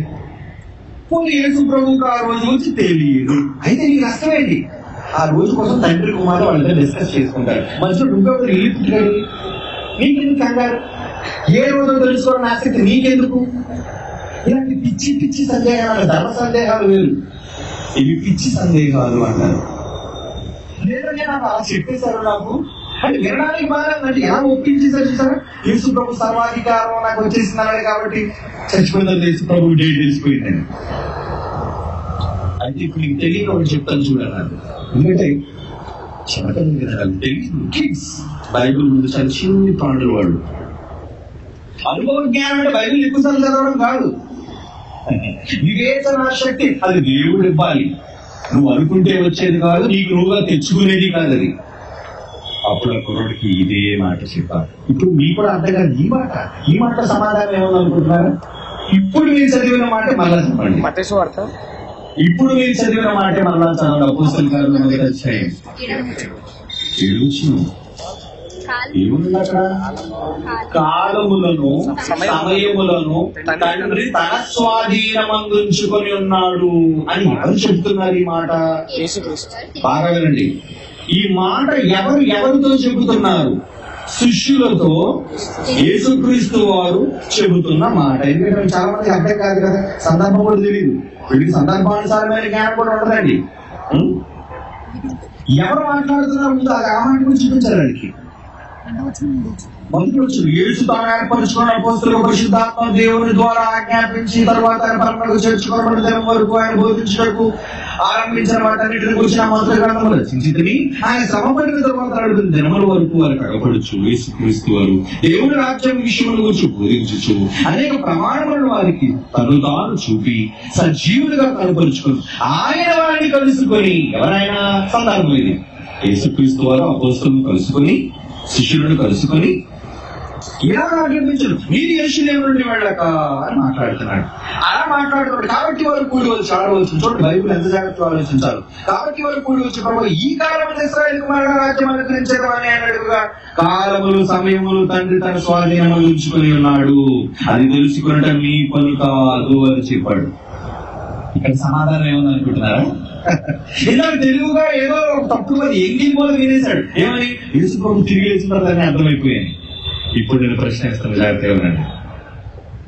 ఈ మాట యేసు ప్రభు వారు తిరిగి లేచిన తర్వాత అంటున్నారా, తిరిగి లేవకముందు అంటున్నారా? తిరిగి లేచిన తర్వాత తిరిగి లేచిన తర్వాత ఆయన పునరుద్ధరణైన తర్వాత 40 దినాలు శిష్యులతో ఉండి వారికి అగపడుచు తాను సజీవులుగా చూపించుకున్న తరువాత పరములకు వెళ్లే ముందు యేసుక్రీస్తు వారి శిష్యులతో చెబుతున్న మాట. అవునా కాదా? కాదంటారు అది. అంటే తిరిగి లేచిన తర్వాత యేసుక్రీస్తు వారి నోటి వెంబడి వచ్చిన మాట ఏంటి? నాకు తెలుసు అన్నాడా? కాలములు సమయములు అంటే టైం. ఏ టైం? ఏ రోజు ముగింపు రోజు, ఏ రోజు చివరి రోజు. చిన్న హామీలో వస్తుంది తగ్గించిన చిన్నది, వెరీ వెరీ లిటిల్. జరుగుతుంది ఈ పాయింట్ మీరు అంటే ఇంత చిన్న చిన్న మైన్యూట్ పాయింట్స్ అంటారు, మైక్రో పాయింట్స్ అంటారు. ఎవరు ఆలోచించగలరా? వీటిని ఆలోచించడానికి కావాలి అనుభవ జ్ఞానం. ఇది అనుభవ జ్ఞానం అంటే. యేసుక్రీస్తు వారు తిరిగి లేచిన తర్వాత కాలాన్ని గురించి మాట్లాడుతూ అప్పటికి సర్వాధికారం వచ్చేసిందా అన్నాడు. తిరిగి లేచిన తర్వాత చెప్పాడు ఏమని? పరలోకమందును భూమి మీద ఒక సర్వాధికారం నీబడి ఉన్నదని లేచిన తర్వాత చెప్పాడుగా. మరి లేచిన తర్వాత ఆఫ్టర్ 40 days మళ్ళా పరలోకానికి వెళ్ళిపోయే ముందు యేసుక్రీస్తు వారు అంటున్న మాట ఏమంటున్నాడు? ఆ మాట కాలములు సమయములు తండ్రి నాకు నా స్వాధీనం అందించుకున్నాడు అన్నాడా? తండ్రి తన స్వాధీనం అందించుకున్నాడు అన్నాడా? అంటే టైం ఇంకా యేసు ప్రభు చేతిలోకి రాలేదు. టైం అనేది యేసు ప్రభు తన చేతిలోనికి దేవుడు ఇవ్వలేదు. దీన్ని బట్టి మనం ఏం చెప్పగలం? యేసు ప్రభువుకు ముగింపు దినం తెలుసా తెలీదా? మీరు చెప్పండి. ఇప్పుడు తిరిగి లేచిన తర్వాత కూడా కాలం ఇంకా తండ్రి చేతిలో ఉందా, దేవుని చేతిలో, యేసు ప్రభు చేతిలో వచ్చేసిందా? దేవుని చేతిలో. తండ్రి తన స్వాధీనం అందించుకొని ఉన్నాడు, వాటిని తెలుసుకున్నట మీ పని కాదు అన్నాడు ఋషికి. కనుక ఇప్పుడు యేసు ప్రభువుకి అంతా తెలిసిపోయిందని ఎవడో చెప్పేశారు అనుకోండి, ఎంగిలి మాట. ఎవరన్నారు మీరు? బైబిలు అందుకే చాలా సూక్ష్మంగా పరిశీలించాలి. అందుకే ముందు ఒకటి చెప్పారు, పోనీ యేసు ప్రభువుకి తెలిస్తే ఏంటి, తెలియకపోతే నీకేంటి? అది ప్రశ్న. దాని గురించి తెలుసుకోవాలా? ఏ రోజు ముగింపు యుగాంతం అనేది ఏ రోజు ఏదేమో అనేది నీకెందుకు కంగారు? అది తండ్రికి తెలుసు. ఇష్టమైతే కొడుకు చెప్తాడు, ఎందుకంటే ఆయన స్వాధీనంలో ఉన్నాయి కాబట్టి. లేచిన తర్వాత కూడా ఆయన స్వాధీనం ఉన్నాయి కాబట్టి ఇష్టమైతే చెప్తాడు, ఏదైనా మానేస్తాడు. వెళ్ళే ముందే చెప్తాడు వీళ్ళు అన్నది బయలుదేరాలని. కనుక తండ్రి యొక్క ఉద్దేశాలలోనికి ఆలోచనలు తెలుసుకున్నట్టు నీ పని కాదు. యేసు ప్రభు వారు ఎవరే నాన్న విషయాలు నీకు అనవసరం అన్నాడంటే ఈ తండ్రి అందులో యేసు ప్రభు వారు కూడా దేవుడి భయమండి, చాలా వినయ విధేయత. భయపడు ఆయన. ఏ మీ నాన్నంటే మీ పాపం లేదా? మీ నాన్నంటే మీ భయం లేదా? నాన్నంటే భయపడతా అందరమే. మరి యేసు ప్రభు ఇలా భజన చేసి మాట తెలిపాదా ఏంటి? ఇప్పుడు దౌర్భాగ్యం తండ్రిలో అండి అనుకున్నారు. తండ్రి కొడుకు కూర్చొని మొదలు పెడతాడు దరిద్రులు, దౌర్భాగ్యం. కల్చరల్గా ఉంది. రారా కూర్చొని కొడుకు కైకాంతి. తండ్రి కొడుకుల సంబంధం కాదు అది, దౌర్భాగ్యం రిలేషన్ అది. నాన్నకి ప్రేమతో ఏ ప్రేమ మందా? నాన్న నీకు ప్రేమతో ఇచ్చిన మందు. దేవుని మాటలలోని ఆంతర్యాన్ని చాలా జాగ్రత్తగా తెలుసుకోవాలి. ఏదో నీ గొప్ప విషయం తెలిసిపోయింది, ఎవడో చెప్పలేదు నేను చెప్పేశాను, ఎవడో అన్ని దాన్ని తప్పు చెప్పడానికి నేను చెప్పాలి అని అనుకుంటే పప్పులు కాలేస్తావు. ముందే పప్పులు కాలేస్తా, ఆ తర్వాత నీ కాలేజీ పాతాళంలో పడుతుంది, నరకం. ఎందుకంటే కాలిపోవడం, నీకు తెలియని దానికోసం ముట్టుకోవడం అవసరమా? సడన్గా ఎవరు వచ్చారు, ఏమంటే బస్సు నడిపేవాడు ఎవరు ఉన్నారు నీకు రాదు, నువ్వేం చెప్పాలి నాకు రాదు. నేను అడిగాను అనుకో, బాబు బస్సు నడపడం నీకు వచ్చా, సారీ అని నాకు రాదు. అడిగాను కాబట్టి ఇక్కడ నేను మరీ ఎక్స్ట్రా చేయకపోతే బాగా వచ్చేసండి అని సీల్ పట్టుకున్నాను అనుకో, అంతే ముందు నుండి తొక్కి వెళ్ళిపోతాను. ఆ తర్వాత నేను ఆనేసేస్తాను. అంటే నీకు చేతకాని దానిలో చెయ్యి పెట్టద్దు. నీకు తెలియని దానిని తెలియని చెప్పు. ఇది నామోషి. వీడు ప్రశ్న అడిగేశాడు, వీడు చూస్తే నేనే మహాజ్ఞానిని కనుక నేను ఏదో సోది చెప్పేది, ఏదో కథ చెప్పేయాలి అని ఏదో తప్పు చెప్పేస్తున్నాడు. అలాంటి నమ్మకండి, అలాంటి నమ్మకండి. ఏమన్నా మొదటి తిమోతి 6:4 6:4 మొదటి తిమోతి 6:4 వాడేమీ ఎరుగక ఏంటంటే తర్కములను గూర్చి అనవసరంగా లేనిపోయిన గొడవలను గూర్చి వ్యర్థముగా ప్రయాసపడచ్చు. గర్వం వల్ల నేను చెప్పింది రైట్ పలుకుతుంది పదవి పెడతాను. వీటి మూలముగా అసూయ, కలహం, దూషణలు, దురమానములను లేకపోతే కొత్త డౌట్ అని వచ్చేస్తారు అందరికీ. చెడిపోయిన మనసు బాబుల మనసు చెడగొట్టేస్తున్నాడు. సత్యాన్ని లేకుండా సత్యహీనులు అయిపోతున్నారు. దైవభక్తి లాభసాధకం అనుకోను మనుషులు వ్యర్థమైన గొడవలరా. ఎందుకురా ముళ్ళు గురించి గొడవ, ఎందుకురా కాలాన్ని గురించి గొడవ, దేవుడు తెలియదు నోరు మూసుకో. ఏమో అన్నాడు, ఏమో అనుకో, వెలుగు మైసారి మంచి మాట వినుకోరా అంటే ఆ మాటలోని భావం చూసారా? ఈ రోజు చూసారండి, తెలివితేటోడు ఒక గ్యాంగ్ అయ్యాడండి, తెలివితేటోడు ఒక గ్యాంగ్. ఈ 2 గ్యాంగులు కొట్టుకుంటుంటాయి. 2 తిమోతి పత్రిక మరొక మంచి మాట, 2వ అధ్యాయం 2 తిమోతి పత్రిక 2వ అధ్యాయం 23. నేర్పులేడు బైబిల్ పట్టేసుకుంటే గట్టిగా 4 మాటలు బలబడా మాట్లాడతారు. గొప్ప ప్రసంగుడు అనుకున్నారు మీరు. సబ్జెక్ట్ ఉండాలి ప్రసంగికుడి కంటే. ఎవరు పడిపోయేవాడు, నేనేదో మహాజ్ఞానం అనుకునేవాడు, వాళ్ళంతా మీరేదో గొప్ప జ్ఞానం అనుకుంటారండి. చిన్నపిల్లలు మీకు తెలియదు. బైబిల్లో దేవుడు చెప్తున్నాడు, చదవండి. ఎవరికి ఎలా చెప్పడం? నేర్పులేని మూడుల వితర్కములను జగడమును పుట్టించునని ఎరిగి అట్టి వాటిని విసర్జించండి. అదేంటి దరిద్రం, కంపున బాగుంది. అవసరమైన దానికోసం చర్చించారంటే అర్థం ఉంది, కానీ పనికి రాని దాని గురించి చర్చించడం ఏంటిరా? ఎవరో పేడ తీసుకెళ్లి పిడక కొట్టాడు, అక్కడ నువ్వు ఆలోచిస్తున్నావు అనుకో, ఈ పిడక దీన్ని కొట్టడానికి ఏం ఆవేసి ఉంటుంది? ఆవుల గురించి ప్రజెంట్ గా నేను తెలుసుకోవాలి. ఆవా గేదె, దానికి ఎన్ని మచ్చలు ఉన్నాయి, అది ఎవరింటికి చెందింది, అడ్రస్ ఏంటి, ఇవన్నీ పనికిరాని గద్దమైన వాదన అన్నాడండి. పిడక ఉంది కదా, ఎండిపోయిన తీసి పొయ్యిలు పెట్టుకో, మంచి కూరడుకో, దానివల్ల ఉపయోగించుకో. పిడకెక్కడనే ఆలోచించారంటే నువ్వు లక్కపెళ్ళి కాకపోతే నేనేమన్నాను, నువ్వు పనికి మానవాడి కాకపోతే నేనేమన్నాను చెప్పండి. ఎవరికి బైబిల్ సరిగ్గా అర్థం కావటం లేదు, తెలియకపోతే బైబిల్ దగ్గర కూర్చొని నేర్చుకో. ఏదో 4 మంచి 4 పేరు వచ్చేసరికి ప్రసంగికుడు గొప్పని ఎవడో ఈ డబ్బు ఈడ్చాడు ఆచాడు. ఎవడు చెడ్డు, ఎవడు గొప్ప, ఎవడు తెలివైనడు, ఎవడు మూర్ఖుడు డిసైడ్ చేయవలసిన దేవుడు. సబ్జెక్ట్ బైబిల్ కావాలి. తగ్గుకుంటూ వెళ్తే బైబిల్లో ఎంత యథార్థమైన సంఘటనలు మనకు కనబడుతున్నాయి. ఎదుటి కోసం డిస్కషన్. వాళ్ళు తెలుసుకున్నారు, సాధించేశారు, ఏంటి దానివల్ల ప్రయోజనం? దానివల్ల మీకు కలిగే ప్రయోజనం ఏంటి చెప్పండి? నిష్ప్రయోజనము, లేనిపోయిన వాదాలు. ఆయన వాదన అందరూ అక్కడ గ్రూప్, ఈ వాదన అందరూ గ్రూప్, ఈ గ్రూప్ 2 కనుగోలు. నాది రేట్ అవసరమా? క్రైస్తవులు మనకి తెలియదు అనుకోండి, మనకి తెలియదని చెప్పండి. నామోషి ఎందుకు? ఎవరు వచ్చాడు 2 ఇసుప్రభు ఏ రాష్ట్రం గురించి చెప్పండి అండి, నాకు తెలియకపోవన్నారు. ఏంటంటే ఇంటర్నేషనల్ డైరీ ఛాలెంజ్ ప్రసంగికులు మీకు తెలియదంటే మరి ఏం చెప్పమంటారు? తెలిసి చెప్పమంటారు. ప్రజలను మోసగిస్తున్నారు, తమ మాటల చేత వక్రీకరించి ప్రజలను మోసపుచ్చుతున్నారు. కనుక మాటలు మీరు నమ్మకండి.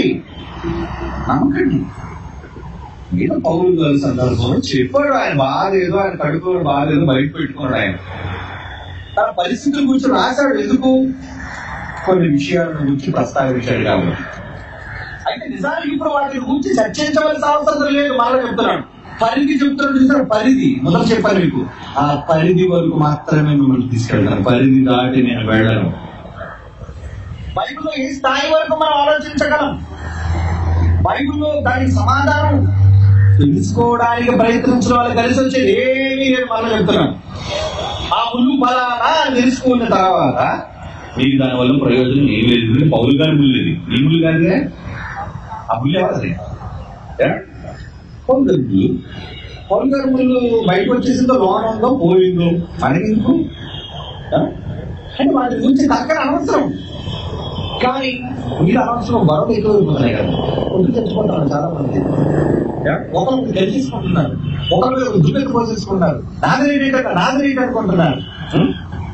లేని కొన్ని వివాదాలలోకి వెళ్లకుండా ఉండాలి. జస్ట్ పరిధి వరకు తీసుకెళ్తారు మిమ్మల్ని. అంటే ఒకడు ముళ్ళు అన్నాడు, దానికి సంబంధించి ఎంత స్థాయి వరకు, ఎంత మేర వరకు మనం ఆలోచించగలం, బైబిల్ ఎంతవరకు పరిమితి మనకి విధించింది అంటే జస్ట్ ఆ పరిధి వరకు వెళ్దాం, కొంత తెలుసుకోవాలి. Okay right. ఇప్పుడు ఆ సందర్భానికి ఏంటి? కొరింథీయులకు రాసిన పత్రిక 12వ అధ్యాయం 7వ పేజీ చదువుదాం. అపోస్తలుడైన పౌలు కొరింథీయులకు రాసిన పత్రిక 12వ అధ్యాయం 1వ వచనం. అతిశయపడటం నాకు తగదు కానీ అతిశయపడవలసి నేను అతిశయపడుతున్నాను. అతిశయపడడం అంటే నేను గర్విస్తున్నాను లేదా గొప్ప అనుకుంటున్నాను. అతిశయము అంటే ఏంటి? ఘనత, గొప్పది, హెచ్చించుకోవటం. అతిశయపడటం నాకు తగదు కానీ అతిశయపడవలసి వచ్చింది. ప్రభు దర్శనముల గురించి, ప్రత్యక్షతల గురించి చెప్పుదును. ప్రభు చూపించాడు దర్శనం, ప్రభు ప్రత్యక్షతలు చూపించాడు, దాని గురించి నేను చెప్తాను అని ఒక సందర్భాన్ని చెప్పాడు. అది మనకు తెలుసు. క్రీస్తునందున ఒక మనుషుడు, అతడు 14 సంవత్సరాల క్రితం 3 ఆకాశంలో పరదేశకు వెళ్ళాడు. అక్కడ వినకూడని మాటలు విన్నాడు. అతను శరీరంతో వెళ్ళాడు, నాకు తెలియదు. శరీరం లేకుండా వెళ్ళాడు, నాకు తెలియదు. పౌలన్నాడా? మళ్ళీ ఒక ప్రశ్న, అతను శరీరంతో వెళ్ళాడో లేదో నాకు తెలియదు అంటే మనం డౌట్. ఏంటంటే శరీరంతో ఏంటో పౌలు చూస్తాను కదా, కడుతో తెలియదా? పౌలుకే తెలియదన్నా ఉందా మాట డౌట్ అండి. మళ్ళీ అందులో క్లియర్గా పౌలు గారు అన్నారు, అట్టి మనుషులు నేను ఎరుగుదును 3వ వచనం. అవునా? అతను వచ్చే సత్యము కాని మాటలు వినడం, ఆ మనుషుడు నోటితో పలుకుకోడు, అతను శరీరముతో కొనుకోబడను, శరీరము లేక కొనుక్కోబడును, అది నేను ఎరుగను, అది దేవునికే తెలియను అన్నాడు. దాన్ని మళ్ళీ ఏ డౌట్ వేస్తున్నాడంటే, పౌలు గారు చూస్తున్నాను కదండి, చూస్తున్నప్పుడు అతను వేళ్ళు, కాళ్ళు, జుట్టు, ముక్కు, కళ్ళు, గుడ్డు అనవట్లేదా? పౌలు గారు చూశాడురా, తెలియదు అన్నాడురా, నేను ఏం చెప్పామంటావు నీకు? అంటే దేవతలా ఎగురుకుంటూ వెళ్ళాడా, పొగురుకుంటూ వెళ్ళాడా, నడుచుకుంటూ వెళ్ళాడా? ఏదో ఒకసారి చెప్పాలి. ఇప్పుడు అలాగూ బైబిల్ను ఆలోచించకండి. పౌలు నాకు తెలియదు అన్నాడు, నేను ఎరుగను, దేవునికి తెలుసు అన్నాడు. వదిలే. బైబిల్ చెప్పని వాటిని గురించి ఆలోచించకండి, చెప్పిన వాటిని గురించి పరిధి లోపల ఆలోచించండి. అతి వాటిని గురించి నేను 5వ వచనం అతిశయించేను. ఏమండి? నా విషయమైతేనో నా బలహీనత ఎందే కాక వేరు విధముగా అతిశయింపను. ఏమంటున్నారండి? నేను అతిశయించను వీధిలో అతిశయిస్తానంటే నా బలహీనతలో కూడా అతిశయిస్తాను అంటున్నాడు. ఏంటా బలహీనత? బలహీనత అన్నాడు అంతే. ఆత్మ సంబంధమైన బలహీనత ఉంది, శరీర సంబంధమైన బలహీనత ఉంది. అక్కడ చెప్పలేదు నా శరీర సంబంధమైన బలహీనతను బట్టి లేదా ఆత్మ సంబంధమైన బలహీనతను బట్టి అతిశయిస్తాను కాదు. మొత్తానికి పౌలు గారిలో ఒక బలహీనత ఉంది. ఆ బలహీనతను బట్టి ఆయన ఏం చేస్తున్నాడట? అతిశయించను. అతిశయించుటకు హెచ్చయించినను ఒకరు ఇష్టపడినా నేను సత్యమే పలుకుదును కనుక అవివేకులు కాకపోదును. నేను మూర్ఖంగా ఉండే మాట్లాడలేదు. ఆయన మై సెన్సెస్ అంటే నేను పోషణమే అంటే నేను ఆలోచనలో ఉన్నాను, నేను తెలివితోనే ఉన్నాను, ఆలోచించే నేను చెప్తున్నాను, నోటికి వచ్చింది ఏదైనా చెప్పట్లేదు. అందుకే ఏమంటున్నాడు? నేను సత్యమే పలుకుదు గాని అవివేకిని కాకపోదు గాని నా యందు ఎవడైనా చూచిన దానికన్నాను, నా యందు నా వలన వినిన దానికన్నాను నన్ను ఎక్కువ ఘనముగా ఎంచునేమో అని అతిశయించిన మానుకోవచ్చు. డబ్బా కొట్టాడు ఈ బయలుదేరిపోతారు ముందు. ఎవరైనా 2-3 చిన్న ప్రసంగాలు చేస్తే అంత గ్యాంగ్ బయలుదేరిపోతారు. డబ్బా గ్యాంగ్ అంటారు, అది డప్పు గ్యాంగ్ అంటారు. అది ఆడి కొట్టుకొని డప్పు ముందు కొడతాడు డప్పు ఆడికి. ఆ తర్వాత డప్పు ఆడికి డప్పు ఇచ్చేస్తాడు దేవుడు, అందులో డౌట్ ఏం లేదు. ఈ డప్పు కొట్టేవాడు ఉంటారని పౌలు గారు ఆ విషయం కూడా చెప్తున్నాడు. చూడండి ఏమని మాట్లాడుతున్నాడు ఆయన, ఏమని మాట్లాడుతున్నాడు చూడండి. ఎవడైనాను చూచిన దానికన్నా నా విని దానికన్నా నన్ను ఎక్కువ ఘనముగా ఎంచినేమో, నన్ను గొప్ప చేసేస్తాను ఎవడేమని అతిశయించిన మానుకొలుచున్నాను. అతిశయిస్తున్నాను అన్నవాడు ఆయనే. వీళ్ళందరి కోసం ఎందుకు లేని అతిశయాన్ని మానుకుంటున్నాను అన్నవాడు అంటే అతిశయించడం ఆయన చేతిలోనే ఉంది, అతిశయం మానుకోవడం కూడా ఆయన చేతిలో ఉంది. అవునా కాదా? అతిశయించాలంటే అతిశయించగలడు, అతిశయించడం మానుకోవడం అంటే మానేసుకుంటాను. నేను మానుకోలేనా? ప్రజల కోసం మాంసం మానేసుకుంటానంటే అవసరమైతే మానేస్తానన్న మహానుభావుడు. అవునే కదా? ప్రజలకు అభ్యంతరకరం అయితే నేను మాంసాన్ని తినను అన్నవాడు మాంసాన్ని మానేస్తాను అంటున్నాడంటే ప్రజల కోసం అతిశయించి పాడైపోతున్నప్పుడు అతిశయించి మానేయలేడా? గర్వించడం మానేయలేడా? మానేయడు. పౌలు గారు అతిశయించారు, అతిశయాన్ని మానుకున్నారు. జాగ్రత్తగా వినండి. పౌలు గారు ఇక్కడ ఏమైంది? అతిశయించారు, అలాగే అతిశయించడం మానుకొనుచున్నాను. అతిశయం అనేది నీకు సంబంధించింది. ఎప్పుడైనా అతిశయించవచ్చు. మా అతిశయం వల్ల అనవసరం వీళ్ళందరూ చెడిపోతున్నారు అనుకున్నప్పుడు నా అతిశయాన్ని నేను మానేసుకుంటున్నాను, డ్రాప్ అయిపోతున్నాను. నేను పొగుడుకున్నాను, నేను దానికోసం ప్రస్తావించను అని చెప్తున్నాడు పౌలు. ఇప్పుడు రండి మన పాఠానికి. 7వ వచనం. నాకు కలిగిన ప్రత్యక్షత విశేషముగా ఉన్నందున నేను అత్యధికముగా హెచ్చిపోకుండా నిమిత్తము. నాకు చాలా దేవుడు జ్ఞానమైన సంగతులు చెప్పాడు. నాకు దర్శనాలు చాలా ఎక్కువ కలిగాయి. ప్రత్యక్షత అన్నారు దాన్ని. దేవుడు నన్ను చూపించాడు చాలా విషయాలు. పరలోక రాజ్య మర్మాలు నాకు చెప్పాడు.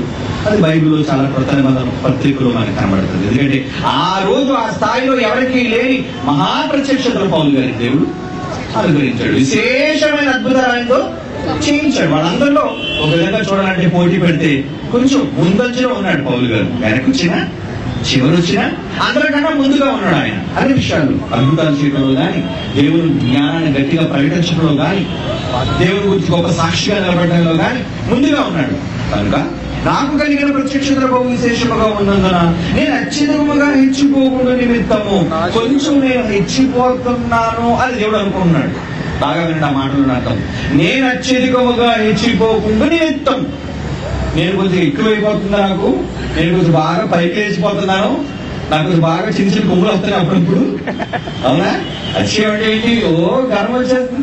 మీరందరూ కలిసి ఏమండి నేను నడుస్తుంటే నా పాదాలకు పూలు వేస్తున్నాను అనుకుంటే చిన్న కొమ్ము వస్తున్నాను. అవునా? నేను కూర్చునేసరికి అందరూ పరిగెట్టుకొని వచ్చేసి ఏమండి గొప్ప గొప్ప వాటి అన్నింటినీ తీసుకొచ్చినట్టు కూర్చోడానికి వేస్తాను అనుకోండి. అప్పుడు నాకు ఇంకా కొంచెం పెద్దది అవుతుంది. అంటే మనలో మనం అతిశయించటం, మనలో మనం గర్వించటం, మనలో మనం గొప్పగా ఎంచుకోవటం, ఇవన్నీ జరుగుతున్నాయి. ఆ జరగటం వల్ల మనం అత్యధికంగా ఎంచిపోతుంటాం. ఎంచిపోవడానికి కూడా ఒక లిమిట్ ఉంటుంది. అత్యధికం అయిపోవడం ఏంటి? ఓవర్ అయిపోవడం అంటారు. అత్యధికం అంటే ఓవర్, ఎక్స్ట్రా అయిపోవడం, విపరీతం అయిపోవడం. అంటే పౌలు గారిలో ఉన్న బలహీనత ఏంటంటే కొంచెం అత్యధికంగా నేను ఎంచిపోతానేమో. ఎందుకంటే నాకు కొంచెం అతిశయం ఎక్కువ కదా. నేను అనుకుంటే అతిశయించగలను, మళ్ళీ అతిశయాన్ని మానుకోగలను. అతిశయాన్ని మానుకోగలను. కానీ ఒకవేళ అతిశయం ఏమైనా ఓవర్ అయిపోద్దేమోనని, అత్యధికం అయిపోద్దేమోనని ఏమంటున్నాడు? నాకు నేను అత్యధికముగా హెచ్చిపోకుండా నిమిత్తము నాకు శరీరములో ఒక ముళ్ళు, శరీరములో ఒక ముళ్ళు. నేను అత్యధికముగా హెచ్చిపోకుండా నిమిత్తము నన్ను నలగొట్టుటకు సాతాను యొక్క దూతగా ఉంచబడెను. రైట్. ఇప్పుడు ఈ మాటను మనం ఆలోచిస్తే, మనం నిజంగా పరిశీలించుకుంటూ వెళితే మనకు అర్థమయ్యే కొంత స్థాయి ఉంది. ఏంటా స్థాయి? ముళ్ళు. ఎందుకు దేవుడు ముళ్ళు పెట్టాడు? నువ్వు అత్యధికంగా హెచ్చిపోకుండా నిమిత్తం. ఓకే. ఎందుకు ఆ ముళ్ళు ఏంటి? సాతాను యొక్క దూత. అంటే ముళ్ళు అంటే ఏదో మంచిది అనుకోకండి. ఆ ముళ్ళు అనేసరికి అపవాది. ఆ ముళ్ళు ఏమంటున్నాడు చూడండి. నేను అత్యధికముగా హెచ్చిపోకుండా 7వ వచనం. నేను అత్యధికముగా హెచ్చిపోకుండా నిమిత్తము నన్ను నలుగొట్టుటకు సాతాను యొక్క దూతగా ఉంచబడెను. అంటే నేను ఎక్స్ట్రా అయిపోతానేమో అనే ఉద్దేశంతో ఏమంటున్నాడు? సాతాను యొక్క దూతగా ఉంచబడెను. అంటే ఎవరో తీసుకొచ్చి సైతాన్ గారిని అక్కడ ఏజెంట్ గా పెట్టారనమాట. అర్థం మీకు? అర్థం చేసుకోండి. పౌలు గారు అతిశయించే కారణాలు ఆయనలో ఉన్నాయి కాబట్టి ఆయన అత్యధికముగా హెచ్చిపోకుండా నిమిత్తము ఆయన శరీరములో ఒక ముళ్ళు. ఎక్కడుంది ముళ్ళు? ముళ్ళు ఎక్కడుంది? ముళ్ళు ఎక్కడుంది? ఆత్మలోనే, శరీరంలోనా? అక్కడ నిలబడాలి చాలా జాగ్రత్తగా. శరీరముల్లో ముళ్ళు, శరీరముల్లో ముళ్ళు. అంటే ముళ్ళుకి శరీరానికి సంబంధం ఉందే. ఈ ముళ్ళు శరీరంతో కాకుండా ఇంకేదైనా శరీరానికి మించి ఉందని ఎవరైనా చెప్తే అది తప్పు. బైబిల్లో స్పష్టంగా దేవుడు రాయించాడు. ఏమని రాయించాడు? నేను అత్యధికముగా హెచ్చిపోకుండా నిమిత్తము నాకు శరీరములో ఒక ముళ్ళు, నేను అత్యధికముగా హెచ్చిపోకుండా నిమిత్తము నన్ను నలుగొట్టుటకు సాతాను యొక్క దూతగా ఉంచబడిను. ఎప్పుడైతే శరీరములోనికి వచ్చేసిందో, ఎప్పుడైతే శరీరములోనికి సాతాను యొక్క దూత ప్రవేశం చేసిందో, సాతాను యొక్క దూత సాతాను యొక్క ఏజెంటా? సాతాను యొక్క ఏజెంట్ ఏమైందన్నమాట? పౌలు గారిలోనికి వచ్చి ఆయన్ని పొడుస్తుంది. అంటే ముళ్ళు స్వభావం ఏంటి చెప్పండి? ముళ్ళు స్వభావం ఏంటి? నొప్పిని కలిగించేది, బాధని కలిగించేది. మీకు ఆనందంగా ఉండదు అది గుచ్చుకుంటున్నప్పుడల్లా, అది గుర్తొస్తున్నప్పుడల్లా. ఎప్పుడైనా మన జీవితంలో ఏదైనా చేదు సంఘటన సంభవించాయి కూడా ఒకసారి డేట్ గుర్తుంటుంది మనకి. ఏంటి? మనకు కావాల్సిన వాళ్ళు ఏదైనా భయంకరమైన యాక్సిడెంట్ చచ్చిపోయిన రోజు మనం మర్చిపోలేము. బ్లాక్ డే అంటాం మనం. అదే దేశం అయితే బ్లాక్ డే అంటది. అంటే ఆ రోజు అనేసరికి మనకి ఎందుకు ఇబ్బంది. నిజంగా బాబో ఈ రోజు అంటే కొన్ని సంవత్సరాలు ఈ రోజు నేను చాలా ఇబ్బంది పడ్డానండి. ముంబై సునామీ వచ్చింది చూసారా? సెప్టెంబర్ ముంబై లాస్ట్ సెప్టెంబర్ 26 చూసారు ఎంత బాగా గుర్తుందో. ఎందుకు? అది గుర్తుంచుకునే రోజు. అది ఆ రోజు వచ్చేసరికి ఎందుకు మనకి గుర్తొస్తుంటాయి అవన్నీ మనకి గుర్తు కలుగుతుంటాయి. అలాగే పౌలు గారిలో నేను సాతాను ఏజెంట్ ఉన్నాను, ఏంటి వెళ్ళిపోతున్నా పైకి, నేను ఉన్నాను ఏజెంట్ని. వీళ్ళున్నాడనేసరికి అతను కొంచెం సైలెంట్ అయిపోవడం, పక్కన ఏజెంట్ గుచ్చుతుంది. అది మాటి మాటికి పౌలు గారి శరీరంలో, బొర్రలో లేదది. ఎక్కడుంది? శరీరం. శరీరం అనగా హ్యూమన్ ఫ్లెష్, బాడీ, రక్త మాంసాలు కలిగిన దేహం. అది మాటి మాటికి గుచ్చుతుంది. అది మాటి మాటికి గుచ్చడం వల్ల పౌలు గారికి చాలా ఇబ్బంది కలుగుతుంది. ఆ విషయంలో ఆ ఇబ్బంది కలుగుతూ అప్పుడు దేవుణ్ణి అడుగుతున్నాడు. ఏమని అడుగుతున్నాడు చూడండి. ఎందులో వచ్చిన అది నా యొద్ద నుండి తొలగిపోవాలని దాని విషయమై ప్రభువును వేడుకుంటుని అడిగాడు. నేను 3 సార్లు అడిగాను, ప్రభు ప్లీజ్ ప్లీజ్ ప్లీజ్ ఈ ఏజెంట్ ఎక్కడి నుంచి తీసేవా, నాకు చాలా ఇబ్బందిగా ఉంది, ఈ ఏజెంట్ ఎక్కడి నుంచి తీసేవా. అందుకు దేవుడు ఏమన్నాడు? అందుకు దేవుడు ఏమని సమాధానం ఇచ్చాడండి? నా కృప నీకు చాలు ఆయన, గొప్పడు అయ్యా, నా కృప నీకు తోడుగా ఉంది. అంటే సాతాను యొక్క దూత శరీరములో ఉన్నప్పుడు కూడా దేవుని యొక్క అనుగ్రహం, కృప పౌలు తోడుగా ఉందా? సాతాను యొక్క ఏజెంట్ పౌలు గారి శరీరములో ఉన్నప్పుడు కూడా దేవుని కృప అతనికి తోడుగా ఉందా? తోడుగా ఉంది. అందుకు దేవుడు అంటున్నాడు, నా కృప నీకు చాలును, బలహీనత యందు నా శక్తి పరిపూర్ణమగుచున్నదని ఆయన నాతో చెప్పాను. బలహీనత యందు నాకు కలిగే బలహీనతలో నేను బలహీనుడైపోతున్నాను, నేను బలహీనుడైపోతున్నాను, నేను బలహీనుడైపోతున్నాను. ఆ సాతాను దూత ఉండడం వల్ల నేను చాలా బలహీనుడైపోతున్నాను. అంటే నా బలమంతా పోతుంది. నేను ఎందుకు వీక్ అయిపోతున్నాను. సంవత్సరం గారికి జట్లు ఉన్నప్పుడు చాలా బలంగా ఉన్నాడు ఆయన. ఎప్పుడైతే జట్లు కత్తిరించారు ఏమైపోయాడైనా బలహీనుడు అయిపోయాడు. కండలు ఉన్నాయి మనిషికి, ఏం లాభం? నేను జట్లు కత్తిరించాడంటే టీబీ పేషెంట్ అయిపోలేదు ఆయన. వెంటనే కండలు అలాగే ఉన్నాయి, మంచి జబర్దస్త్గా ఉన్నాడు మనిషి. కానీ బలం పోయింది. అలాగే ఇక్కడ ఏమంటున్నాడు చూడండి, నా కృప నీకు చాలును, బలహీనత యందు నా శక్తి పరిపూర్ణమగుచున్నది అని ఆయన నాతో చెప్పెను. అది ఇంకేమంటున్నాడు చూడండి, చదవండి. కాగా క్రీస్తు శక్తి నా మీద నిలిచి ఉండి నిమిత్తము విశేషముగా నా బలహీనతలు ఏందే బహు సంతోషముగా చేపడుదును. బలహీనతలు ఉన్నా సరే నేను చాలా ఆనందంగా ఉన్నాను. నేను కొన్ని విషయాల్లో బలహీన పడిపోతున్నా సరే నేను చాలా ధైర్యంగా ఉన్నాను.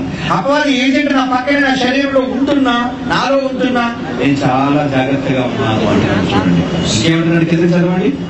అది వచ్చిన సందర్భం అదే, నేను ఎప్పుడు బలహీనుడునో అప్పుడే బలవంతుడు కనుక క్రీస్తు నిమిత్తము నాకు కలిగిన బలహీనతలలోను, నిందలలోను, ఇబ్బందులలోను, హింసలలోను, ఉపద్రవములోను నేను సంతోషించుతున్నాను. వీటన్నిటిలో కూడా నేను ఏమవుతున్నాను, చాలా ఆనందంగా ఉన్నాను. ఈ బలహీనత వలన, ఈ బలహీనత వలన నిందలు, ఇబ్బందులు, వీటితో పాటు ఇంకేం వచ్చేస్తున్నాయి అనమాట, నిందలు వచ్చేస్తాయి. ఎందుకు నిందలు? పౌలు గారి మీద ఏం నిందలు వేస్తారండి? మంచోడి మీద ఏం నిందలు వేస్తారండి వాళ్ళు? అంటే మంచి వారి మీద కూడా ఏమో నిందలు వేసేస్తున్నారు అనమాట వాళ్ళు. నిందలలోను, కలిగే ఇబ్బందులలోను, ఏమో హింసలలోను, ఉపద్రవములలోను నేను సంతోషించుచున్నాను. ఆయన ఆనందిస్తానంటున్నాడు, సంతోషిస్తానంటున్నాడు. అతిశయించగలను, అతిశయించడం మానుకోగలను. అయినప్పటికీ నేను క్రీస్తు యొక్క దాసుడుగా, నా శరీరంలో బలహీనత ఉన్నప్పటికీ నేను క్రీస్తు కొరకు సేవకుడుగా నేను ముందుకెళ్తున్నాను. నిందలు వచ్చినా, బాధలు వచ్చినా, ఉపద్రవాలు వచ్చినా, శ్రమలు వచ్చినా నేను మాత్రం దేవుని విషయంలో ముందుకు వెళ్ళిపోతాను అంటున్నాడు. అంటే దీన్ని బట్టి మీకు ఏమర్థం అవుతుంది? పౌలు గారు ముళ్ళు ఎక్కడుంది ఇప్పుడు? శరీరములో ఉంది. అది పౌలు గారిని బలహీనపరుస్తుంది. పౌలు గారు బలహీనమైపోతున్నారు అక్కడ. ఏంటో కానీ పౌలు గారు నిజంగా ఉండి మాట్లాడే నీరసంగా బలహీన పడిపోయారు అనుకోండి, నీకేంటి అభ్యంతరం? మళ్ళా గ్లూకోజ్ వాటర్ ఇస్తారు, లేదా కొబ్బరి నీళ్ళు ఇస్తారు. ఆ రోజు కొబ్బరి నీళ్ళు కదా, అవునా? ఇప్పుడు నేను అక్కడ మాట్లాడి పడిపోయాను అనుకోండి, దానికి మీకేంటి ఇబ్బంది? మనుషులుగా మీకే ఇబ్బంది లేదు. పోయిన పౌలు గారు కొంచెం ఆశించి పడిపోయి ఉంటున్నారు, మళ్ళీ మొక్క మీద నీళ్లు చల్లండి, మళ్ళీ రెడీ అయితే మేము వాక్యం వింటాం. అంటే మనల్ని యాక్టివ్ అయిపోయేసరికి రెడీ స్టడీ. కనుక శరీర సంబంధమైన ఏవో వ్యాధులు, రోగాలు, మోర్చ వ్యాధి, కాకపోతే ఏదో మోర్చ వ్యాధి ఉన్నది, పోను మోర్చ వ్యాధి అనుకున్నారు. ప్రసవం చేస్తే కట్ట కొట్టేసుకొని త్వరగా ఇచ్చాను ఆయన. అయితే గ్రౌండ్లు జనం పారిపోతారండి. ఏమండి మన ఇంట్లో మోర్చలు ఎవరు ఉంటారనుకోండి, వదిలేస్తామండి, వెంటనే వాళ్ళ చేతులు ఎంపకడ్డ ఏదో పెడతాం, మళ్ళీ జాగ్రత్తగా సెట్ అయిపోయిన తర్వాత మంచిగా చేస్తాం, కూర్చోబెడతాం. ఓకే అయిపోయింది. దానికి విడిచిపెట్టిపోవాల్సిన అవసరం ఏం లేదు. మోర్చ వ్యాధి అంటున్నాడు ఎవడో, అంటే రోగం అని ఒకటి చెప్పేశాడు. ఆ చెప్పేసిన తర్వాత నోటికి వచ్చిన వ్యాధల్లా అని పెట్టేస్తున్నాడు. ఒకటి గుడ్డని ఒకడు, కళ్ళ జబ్బు ఉందని ఒకడు, మోక్ష వ్యాధి ఉందని ఒకడు, ఇలా రకరకాలుగా ఆయన గురించి మాట్లాడుతున్నారు. మోక్ష వ్యాధి అయిపోయి బలహీనుడు అయిపోతే దానికి మీకు దానికి మోక్ష వ్యాధి వల్ల నిద్ర ఏమొచ్చేస్తాయి? మోక్ష వ్యాధి వల్ల ఇబ్బందులు ఏమొచ్చేస్తాయి? ఉపద్రవాలు ఏమొచ్చేస్తాయి చెప్పండి. ఇప్పుడు మనం ఆలోచించవలసింది ఏంటో తెలుసా? పౌలు గారు నా శరీరములో ఒక ముళ్ళు అన్నాడు. అంటే ఆ ముళ్ళు శరీరములో ఉంది, మర్చిపోకండి. బాగా శరీరం అనేది స్ట్రెస్ చేశాడు అక్కడ. శరీరములో ఒక ముళ్ళు, అది సాతాను యొక్క దోత, అది దేవుని దోత కాదు. ఇది నాకు నెగిటివ్, అది నన్ను ఇబ్బంది పెట్టేది, అది నన్ను బలహీనపరిచేది, అది చెప్పండి పౌలు. రైట్. అంటే ఇప్పుడు శరీరంలో ఒక ముళ్ళు అనే మాట ఆయన అన్నాడు అంటే మరి ముళ్ళు అనేసరికి మనం ఏం చేయాలి? ఎప్పుడు బైబిల్నే సమాధానంగా మనం చూడాలి. బైబిల్లో ముళ్ళు అన్న దాని గురించి ఇంకెక్కడైనా దాని గురించి వివరణ ఇచ్చాడు కాబట్టి మనం మాట్లాడదాం. ఇవ్వకపోతే మనం నో కామెంట్. ఎందుకంటే అసలు ఆయన ముళ్ళు గురించి తెలుసుకోవాల్సిన అవసరం లేదు. మొదటి నుంచి చెప్తున్నాను నేను, ఆయన ముళ్ళు గురించి తెలుసుకోవాల్సిన అవసరం ఎవరికీ లేదు.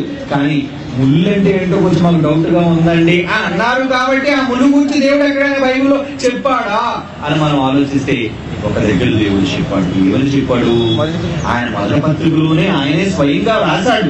ఏమని రాశాడు? ఇప్పుడు నేను అపోస్తలుడైన పౌలు కొరింథీయులకు రాసిన మొదటి పత్రిక 15వ అధ్యాయం 55వ వచనం. అపోస్తలుడైన పౌలు కొరింథీయులకు రాసిన మొదటి పత్రిక 15వ అధ్యాయం 55వ వచనం, 55-56. ఇక్కడ ఏమంటున్నాడు చూడండి. ఓ మరణమా నీ విజయం ఎక్కడా? ఓ మరణమా నీ ముల్లెక్కడా? మరణపు ముళ్ళు పాపము అన్నట్టు. పాపముకున్న బలము మరణానికి ముళ్ళుగా ఉపయోగపడేది పాపము. అంటే పాపాన్ని ఏంగా పిలవచ్చు? మరణపు ముళ్ళు పాపము. పాపము ముళ్ళు అన్నాడు చూడండి. మరణపు ముళ్ళు పాపము. పాపమునకున్న బలము ధర్మశాస్త్రమే. ముళ్ళు ఎప్పుడు నీ మీద ఎక్కడ అవుతుందో తెలుసా? ఎప్పుడైతే దేవుడు చెయ్యొద్దు అంటాడో దానికి వ్యతిరేకంగా నువ్వు చేస్తావు. అంటే ధర్మశాస్త్రం అంటే ఏంటి? ముళ్ళుకి ఎప్పుడు బలం వస్తుందట? బాగా వినండి ఈ మాటలోని. ముళ్ళుకి ఎప్పుడు బలం వస్తుందట? మరణపు ముళ్ళు పాపము. పాపమునకున్న బలము ధర్మశాస్త్రమే. ధర్మశాస్త్రం అంటే దేవుని ఆజ్ఞ, దేవుని మాట. ఒకసారి దేవుడు చెయ్యు అని చెప్పిన తర్వాత ఒకడు చెయ్యకపోతే పాపము. ధర్మశాస్త్రంలో దేవుడు ఇలా చెయ్యు అని చెప్పిన తర్వాత అలాగే చెయ్యని వాడు పాపాత్ముడు. ధర్మశాస్త్రంలో రాయబడిన సంగతులు ఏదో నెరవేర్చిన ప్రతి వాడు శాపగ్రస్తుడు. వాడి శిలువ మీద వేలాడదీయాలి. వాడి పాపి. అంటే దేవుని మాట ప్రకారంగా చెయ్యని వాడు, లేదా వాక్య ప్రకారంగా ఉండని వాడు, జీవించని వాడు, భక్తిగా బ్రతకని వాడు, వాళ్ళంతా ఎవరు? ముళ్ళు కలిగిన వాళ్ళు అని అర్థం. పౌలు గారి దగ్గర వెళ్ళిపోకండి. మనలో ఎవరైనా ధర్మశాస్త్రం ప్రకారంగా, లేదా పాత నిబంధనలో ఇస్రాయేలు ధర్మశాస్త్రం ఉంది. మరి మనకున్న ధర్మశాస్త్రం ఏంటి? కొత్త నిబంధన. ఏమి కొత్త నిబంధన అండి? మనకున్న ధర్మశాస్త్రం అండి. ఇప్పుడు మీకు అర్థం అవడానికి చెప్తాను, జాగ్రత్తగా ఉండండి. ఎందుకంటే అడిగింది చాలా సమస్యాత్మకంగా ఉన్నది కాబట్టి నేను చాలా ఖచ్చితమైన వివరణ ఇవ్వాలని అనుకుంటున్నాను. కొత్త ధర్మశాస్త్రంలో దేవుడు మనకు చెప్పాడు, వ్యభిచరించవద్దని మీతో చెప్పబడిన మాటలు మీరు విన్నారు కదా, నేను మీతో చెప్పలేదేమనగా అన్నాడు యేసుక్రీస్తు. ఆ ధర్మశాస్త్రం కదా. ఆ రోజు వాళ్ళకి చెప్పాడు ధర్మశాస్త్రాన్ని, ఈ రోజు మనకి చెబుతున్నాడు ధర్మశాస్త్రాన్ని. ఏమని చెప్తున్నాడు యేసుక్రీస్తు ధర్మశాస్త్రాన్ని? మత్తయి సువార్త 5వ అధ్యాయం 28వ వచనం. మత్తయి సువార్త 5వ అధ్యాయం 28. వ్యభిచారం చేయవద్దని చెప్పాలి. వ్యభిచారం చేయవద్దని పాత ధర్మశాస్త్రంలో చెప్పబడిన మాట మీరు విన్నారు కదా. అక్కడికి వెళ్ళి ఎవరైనా ఒక వేశ్యను చూసి, రెడ్ లైట్ ఏరియాకి వెళ్ళి ఎవరి దగ్గరికి మనం వెళ్తే ముంబైలో మనం వ్యభిచారం చేసిన వాళ్ళు మొత్తం పాత నిబంధనలో. ఇప్పుడు కొత్త ధర్మశాస్త్రం ప్రకారంగా యేసు చెప్పేది ఏంటంటే, నేను మీతో చెప్పినదేమనగా యేసు చెబుతున్న నూతన ధర్మశాస్త్రం. వెనకాల పనిచేస్తున్న వెళ్ళిగా ఓయ్ మాట్లాడడానికి అతను ఎంతో నా కోసం చేస్తాను, మెల్లిగా చేయండి, మాట్లాడకండి. నేను మీతో చెప్పినదేమనగా ఒక స్త్రీని మోహపు చూపుతో చూచు ప్రతివాడు అప్పుడే అదే స్త్రీతో తన హృదయమందు వ్యభిచారం చేసిన వాడు అన్నాడు. ఇప్పుడు పాత ధర్మశాస్త్రంలో చేస్తే వ్యభిచారం, కొత్త ధర్మశాస్త్రంలో యేసు ప్రభువు చెప్పినట్లుగా చూస్తే వ్యభిచారం. చూస్తే వ్యభిచారం కాదని ఎవరన్నా అంటారా? మీ కళ్ళతో ఎవరికి తెలియదు వ్యభిచారం లాన్ జరుగుతుంది కానీ ఎవరికి తెలియదు. మీ కళ్ళతో ఎప్పుడైతే ఒక స్త్రీని అన్యాయపు చూపుతో మీరు చూస్తారో, మోహపు చూపు, మామూలు చూపు కాదులేండి, మోహపు చూపు అన్నారు. ఆ మోహపు చూపుతో ఒకవేళ మీరు చూడగలిగితే అప్పుడే ఆ స్త్రీతో నువ్వు కలవకపోయినా, నువ్వు కళలో చూస్తే చాలు వ్యభిచారం అయిపోయింది అనేసాడు. అంటే ఇప్పుడు దేవుని దృష్టిలో నేను మోహపు చూపుతో చూశాను అనుకోండి, ఇప్పుడు నేను వ్యభిచారణ కాదా? నేను ఒక స్త్రీని అమ్మాయిని మోహపు చూపుతో చూశాను, నేను ఇప్పుడు వ్యభిచారణ కాదా? దేవుని ధర్మశాస్త్రం ప్రకారంగా వ్యభిచారమే. మరి ఇప్పుడు మోహపు చూపుతో చూడకుండా ఉండాలి అంటే కష్టమే. చదవని అబ్బాయి కనబడ్డా అనుకోండి, మా ఆయన ఉంటే బాగుంది అనుకుంటారు. తెలియదు అప్పటికి ఏం చేస్తా బయటకి ఎవరు చెప్పదు, భర్త చెప్పండి చెప్తారు. అవునా? బయటకి అంటారు. అలాగే భార్య చూసి అంటాడు, అబ్బాయి హీరోయిన్ వెళ్తాను, ఇలాంటిది నా భార్య ఎంత బాగుంది చెప్పడం భార్య. లేదంటే అట్లా కొట్టేస్తారు పంటగదులు తీసుకెళ్ళి. కాబట్టి చెప్పనుకొని మరి ఎన్ని ఏంటన్న మనసులో ఆలోచిస్తేనే తప్పు. అంటే కొత్త నిబంధనలో దేవుని ధర్మశాస్త్రం ఆలోచిస్తే మీరిపోయినట్ట కదా. అంటే మీకు ఏమొచ్చింది అన్నమాట? ఇప్పుడు దేవుని ధర్మశాస్త్రాన్ని కాదంటే ధర్మశాస్త్రానికి ముళ్ళుకున్న బలం ఏంటి? ముళ్ళుకున్న బలం మనసు మొదటి పత్రిక 55 అంటున్నాడు, మరణపు ముళ్ళు పాపము, పాపమునకున్న బలం ఏంటంటే దేవుడు చెప్పిన ధర్మశాస్త్రమే. దేవుడు ధర్మశాస్త్రం చెప్పాడు కనుక ధర్మశాస్త్ర ప్రకారంగా నువ్వు చేయకపోతే పాపం వచ్చేసింది. పాపం ఏంటంటే ముళ్ళు అనేసాడు. ఎంత కరెక్ట్ గా చెప్పాడు చూసారా? అంటే దేవుడు చెప్పిన మాట ప్రకారంగా బైబిల్లో రాయబడినట్లుగా మానసికంగా నువ్వు చెయ్యకపోయినా, ఫిజికల్ గా చేయడం తగ్గ తర్వాత మానసికంగా నువ్వు చెయ్యకపోయినా సరే నువ్వేమవుతున్నావు తెలుసా? నువ్వు దేవుని దృష్టిలో నేరస్తుడివి, నేరస్తురాలివి. అంటే ఇప్పుడు ముళ్ళు వచ్చేసిందా? నేను ఇప్పుడు వ్యభిచారం మోహపు చూపుతో చూశానండి, నేను వ్యభిచారనా కాదా? వ్యభిచారనే. ఇప్పుడు నాకు ముళ్ళు ఉందా లేదా? ఉంది. మోహపు చూపు తీసే ప్రభువా, ఏం తీసేంత నువ్వు తీసుకోవాలి. బలహీనతలు ఏం చేస్తాం? సడన్గా చూసేసరికి వెళ్ళిపోతుంది చూపు. ఇలా చూపు వెంట ఆలోచనలు వచ్చే క్షణాల మీద జరిగిపోతున్నాయి అవన్నీ. ఇది ఎగ్జాంపుల్ గా చెప్పానండి. ఇలా ధర్మశాస్త్రం ప్రకారంగా ఊహలలో మనిషి మనస్సులో చేసే ప్రతి ఆలోచన విషయంలో దేవుడు అపరాధిగా తీరుస్తాడు. మర్చిపోకండి. చేస్తే అపరాధం అనుకుంటున్నారు మీరు. దురాలోచనలు కలిగిన వారు అంటున్నాడు. చూడండి సామెతల గ్రంథం, బైబిల్ చూడండి. సామెతల గ్రంథం 12వ అధ్యాయం 12వ అధ్యాయం 2వ వచనం. సామెతల గ్రంథం 12వ అధ్యాయం 2వ వచనం. దురాలోచనలు గలవాడు నేరస్తుడు అని ఆయన తీర్పు తీర్చును. అంటే ఆల్రెడీ జడ్జిమెంట్ అయిపోతా. నీకు ఎప్పుడైతే మనసులో దురాలోచనలు ఉన్నాయో, చెడ్డ ఆలోచనలు ఉన్నాయో, నువ్వు చెడ్డ ఆలోచనలు కలిగితే నువ్వు నేరస్తుడువే, నువ్వు పాపివే అనేసాడు దేవుడు. అంటే పాపి అయినప్పుడు నీలో ఏముందనమాట? మరణపు ముళ్ళు, పాపము. పౌలు గారిలో ముళ్ళు అంతా ఆయన ముళ్ళు ఎత్తుకుతున్నాడు కానీ ఒంటి నిండా ముళ్ళు గుచ్చుకుపోయిన దరిద్రుడు. నీకోసం ఆలోచించబెట్టరా?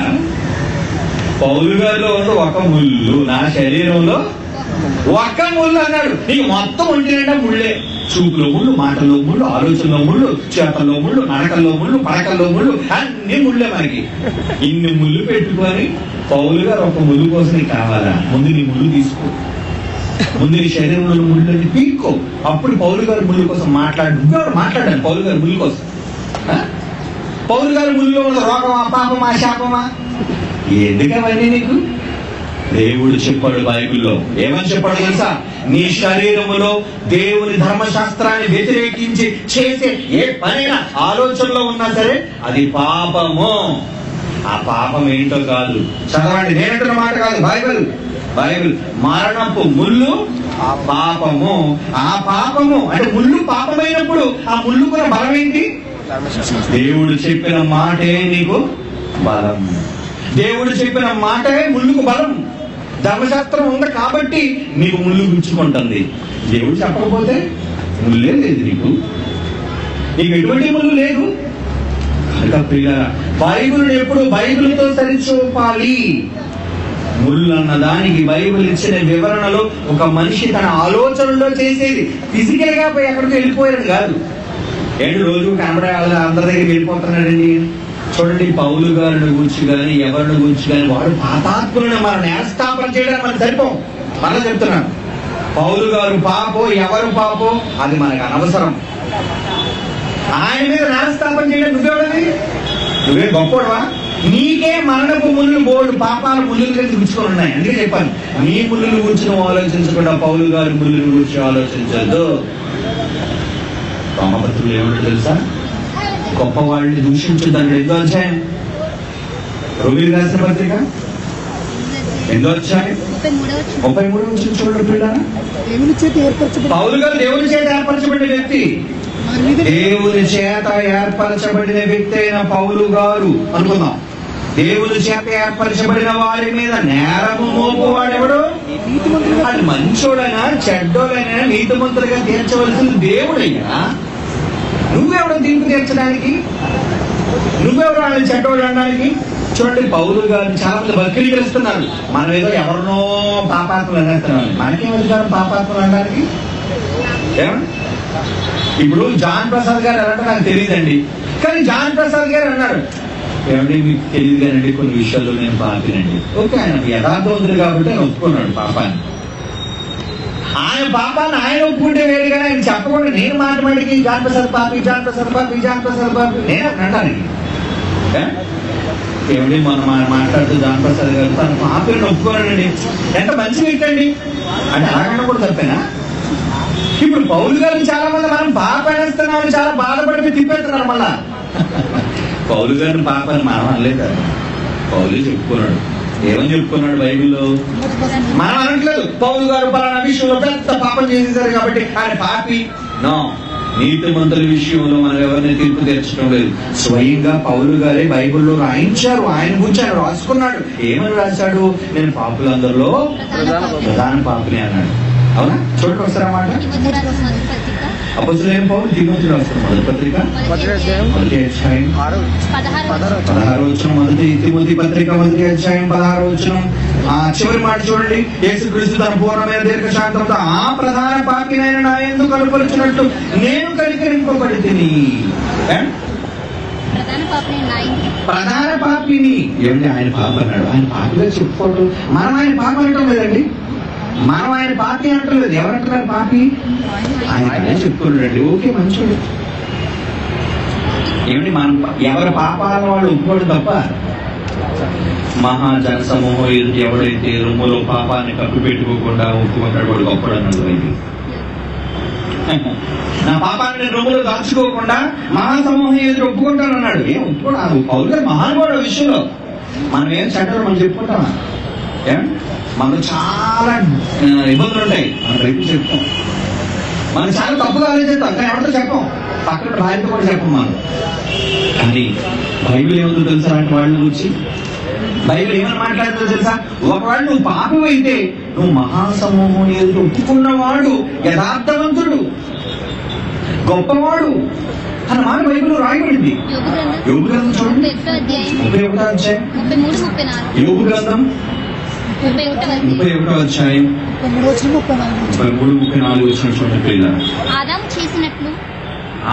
చేసినట్లు నా దోషమును దాచిపెట్టుకుని, నా దోషాలు కప్పి పెట్టేసుకొని దాచిపెట్టేసి, మహాసమూహమునకు భయపడి, మహాసమూహానికి అంటే నేను ఎక్కడ పాపిని చెప్తే ప్రజలు చీకొట్టేస్తారేమోనని మహాసమూహములకు భయపడి, కుటుంబమును తిరస్కారముకు జడిసి, ఎక్కడ నా కుటుంబాన్ని బయట పెట్టేస్తుందో కుటుంబాలను కాదంటే తిరస్కారముకు జడిసి, నేను మౌనముగా ఉండి ద్వారము దాటి బయట వెళ్ళకుండా రొమ్ములు నా పాపాన్ని నేను కప్పి పెట్టుకుంటే పరమనున్న దేవుని దృష్టికి వేషధారిని.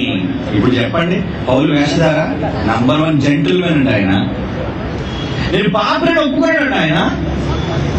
అయితే ఇందులో మళ్ళీ చాలా మంది అనిపిస్తారు తెలుసా? ఇక్కడ పాపిని అన్నాడు కానండి, బాప్తిజం పొందక ముందు పాపండి ఆయన. బాప్తిజం పొందిన తర్వాత పాపం చేయని నీతిమంతులుగా ఉండిపోయాడా? పాపం ఆలోచించకుండా పాపం చేయకుండా ఉన్న మంచి వాడు ఉండిపోయాడా? అది కూడా ఆయన చెప్పాడు కనుక మనం బైబిల్ చెప్తున్నాం. మళ్ళా చెప్తున్నాను, బైబిల్లో ఆయన తర్వాత రాయించిన మాట ప్రధాన పాపిని అంటే, ఒకప్పుడు నేను ప్రధాన పాపిని, పాపుల్లో నమ్మేసి యేసుప్రభువుని నమ్మిన తర్వాత మాత్రం నేను ఏం పాపం చేయలేదు అని ఎప్పుడు ఆయన అనలేదు. ఆయన ఒక అన్న మాట ఈ సందర్భంలో మీరు చూడాలి. అలాగని ఈ మాటని వక్రీకరించి పౌలు గారిని మనం నేరస్థాపన చేస్తానని అనుకోకండి, తప్పుతో పట్టించకండి. ఆయన రొమ్ములో పాపాన్ని కప్పి పెట్టుకోకుండా తన గొప్పతనాన్ని అందరి ఒప్పుకున్నాడు. నేను పాపినేని, అదే ఆయన గొప్పతనం. అందులో ఆయన నంబర్ 1 జెంటిల్మెన్ అని చెప్పాలి. కనుక ఇప్పుడు రోమీయులకు రాసిన పత్రికలు ఏమంటున్నాడు చూడండి. ఇవి ఆయన రాసిన మాటలే. అపొస్తలుడైన పౌలు రోమీయులకు రాసిన పత్రిక 7వ అధ్యాయం చూడండి. 7వ అధ్యాయం 15వ వచనం. రోమాపత్రిక 7వ అధ్యాయం 15వ వచనం చూడండి, బాగా వినండి. ఈ మాట పౌలు గారు బాప్తిసం తీసుకొని రాస్తున్నారా లేదా? పరిశుద్ధాత్మ ప్రేరణ వల్ల రాస్తున్న మాట ఇది. అప్పటి బాప్తిసం తీసేసుకున్నాడు, అప్పటి పరిచర్య ప్రారంభం అయిపోయింది, మారిపోయాడు. సంఘాన్ని హెచ్చరిస్తూ రాసిన మాటలలో ఏమని మాట్లాడుతుంది చూడండి. అనగా నేను చేయునది నేను ఎరుగును, నేను చేసినదా నేను చేయునదా. జాగ్రత్తగా మాటలు చాలా మందికి ఈ మాటలు తెలియదు, అక్షర జ్ఞానం లేక మాట్లాడుతున్నారు. ఒకప్పుడు నేను చేశానండి పాపాన్ని, ఇప్పుడు మాత్రం నేను చేయట్లేదండి అని చాలా గొప్పగా చెప్పుకుంటున్నారు. దొంగలు వాళ్ళందరూ దొంగలు. మళ్ళా చెప్తున్నాను, పౌలు గారు ఏమని మాట్లాడుతుంది తెలుసా? మళ్ళా చూడమాట, నేను చేయునది నేను ఎరుగను, నేను చేయునది నేను ఎరుగను. ఇంకేమంటున్నాడు? నేను ఇచ్చేయించినది చేయక ద్వేషించినది చేయుచున్నాను. నేను మంచి చేద్దాం అనుకుంటున్నాను, కానీ ఎందుకో నాలో కొన్ని బలహీనతల వల్ల నేను చెయ్యకూడదు అనుకున్నప్పుడు నేను చేస్తున్నాను. నేను చేయకూడదు అనుకుంటున్నాను, కానీ నేను చేయవలసి వస్తుంది. అదే కదా నా మాట అర్థం. నేను చేయించినది నేను అనుకున్నది చెయ్యకుండా ద్వేషించినది చేయుచున్నాను. అందరూ ద్వేషించేది చేస్తున్నాను నేను, దేవుడు ద్వేషించే పని నేను చేస్తున్నాను. ఆయన మాటలు ఇవి. హెచ్చరింపనిది నేను చేసిన ఎలా ధర్మశాస్త్రము శ్రేష్టమైనది అయినట్టు ఒప్పుకొనుచున్నాను. కావున ఇక నేను దానిని చేయునది నా యందు నివసించు పాపమే గాని నేను కాదు.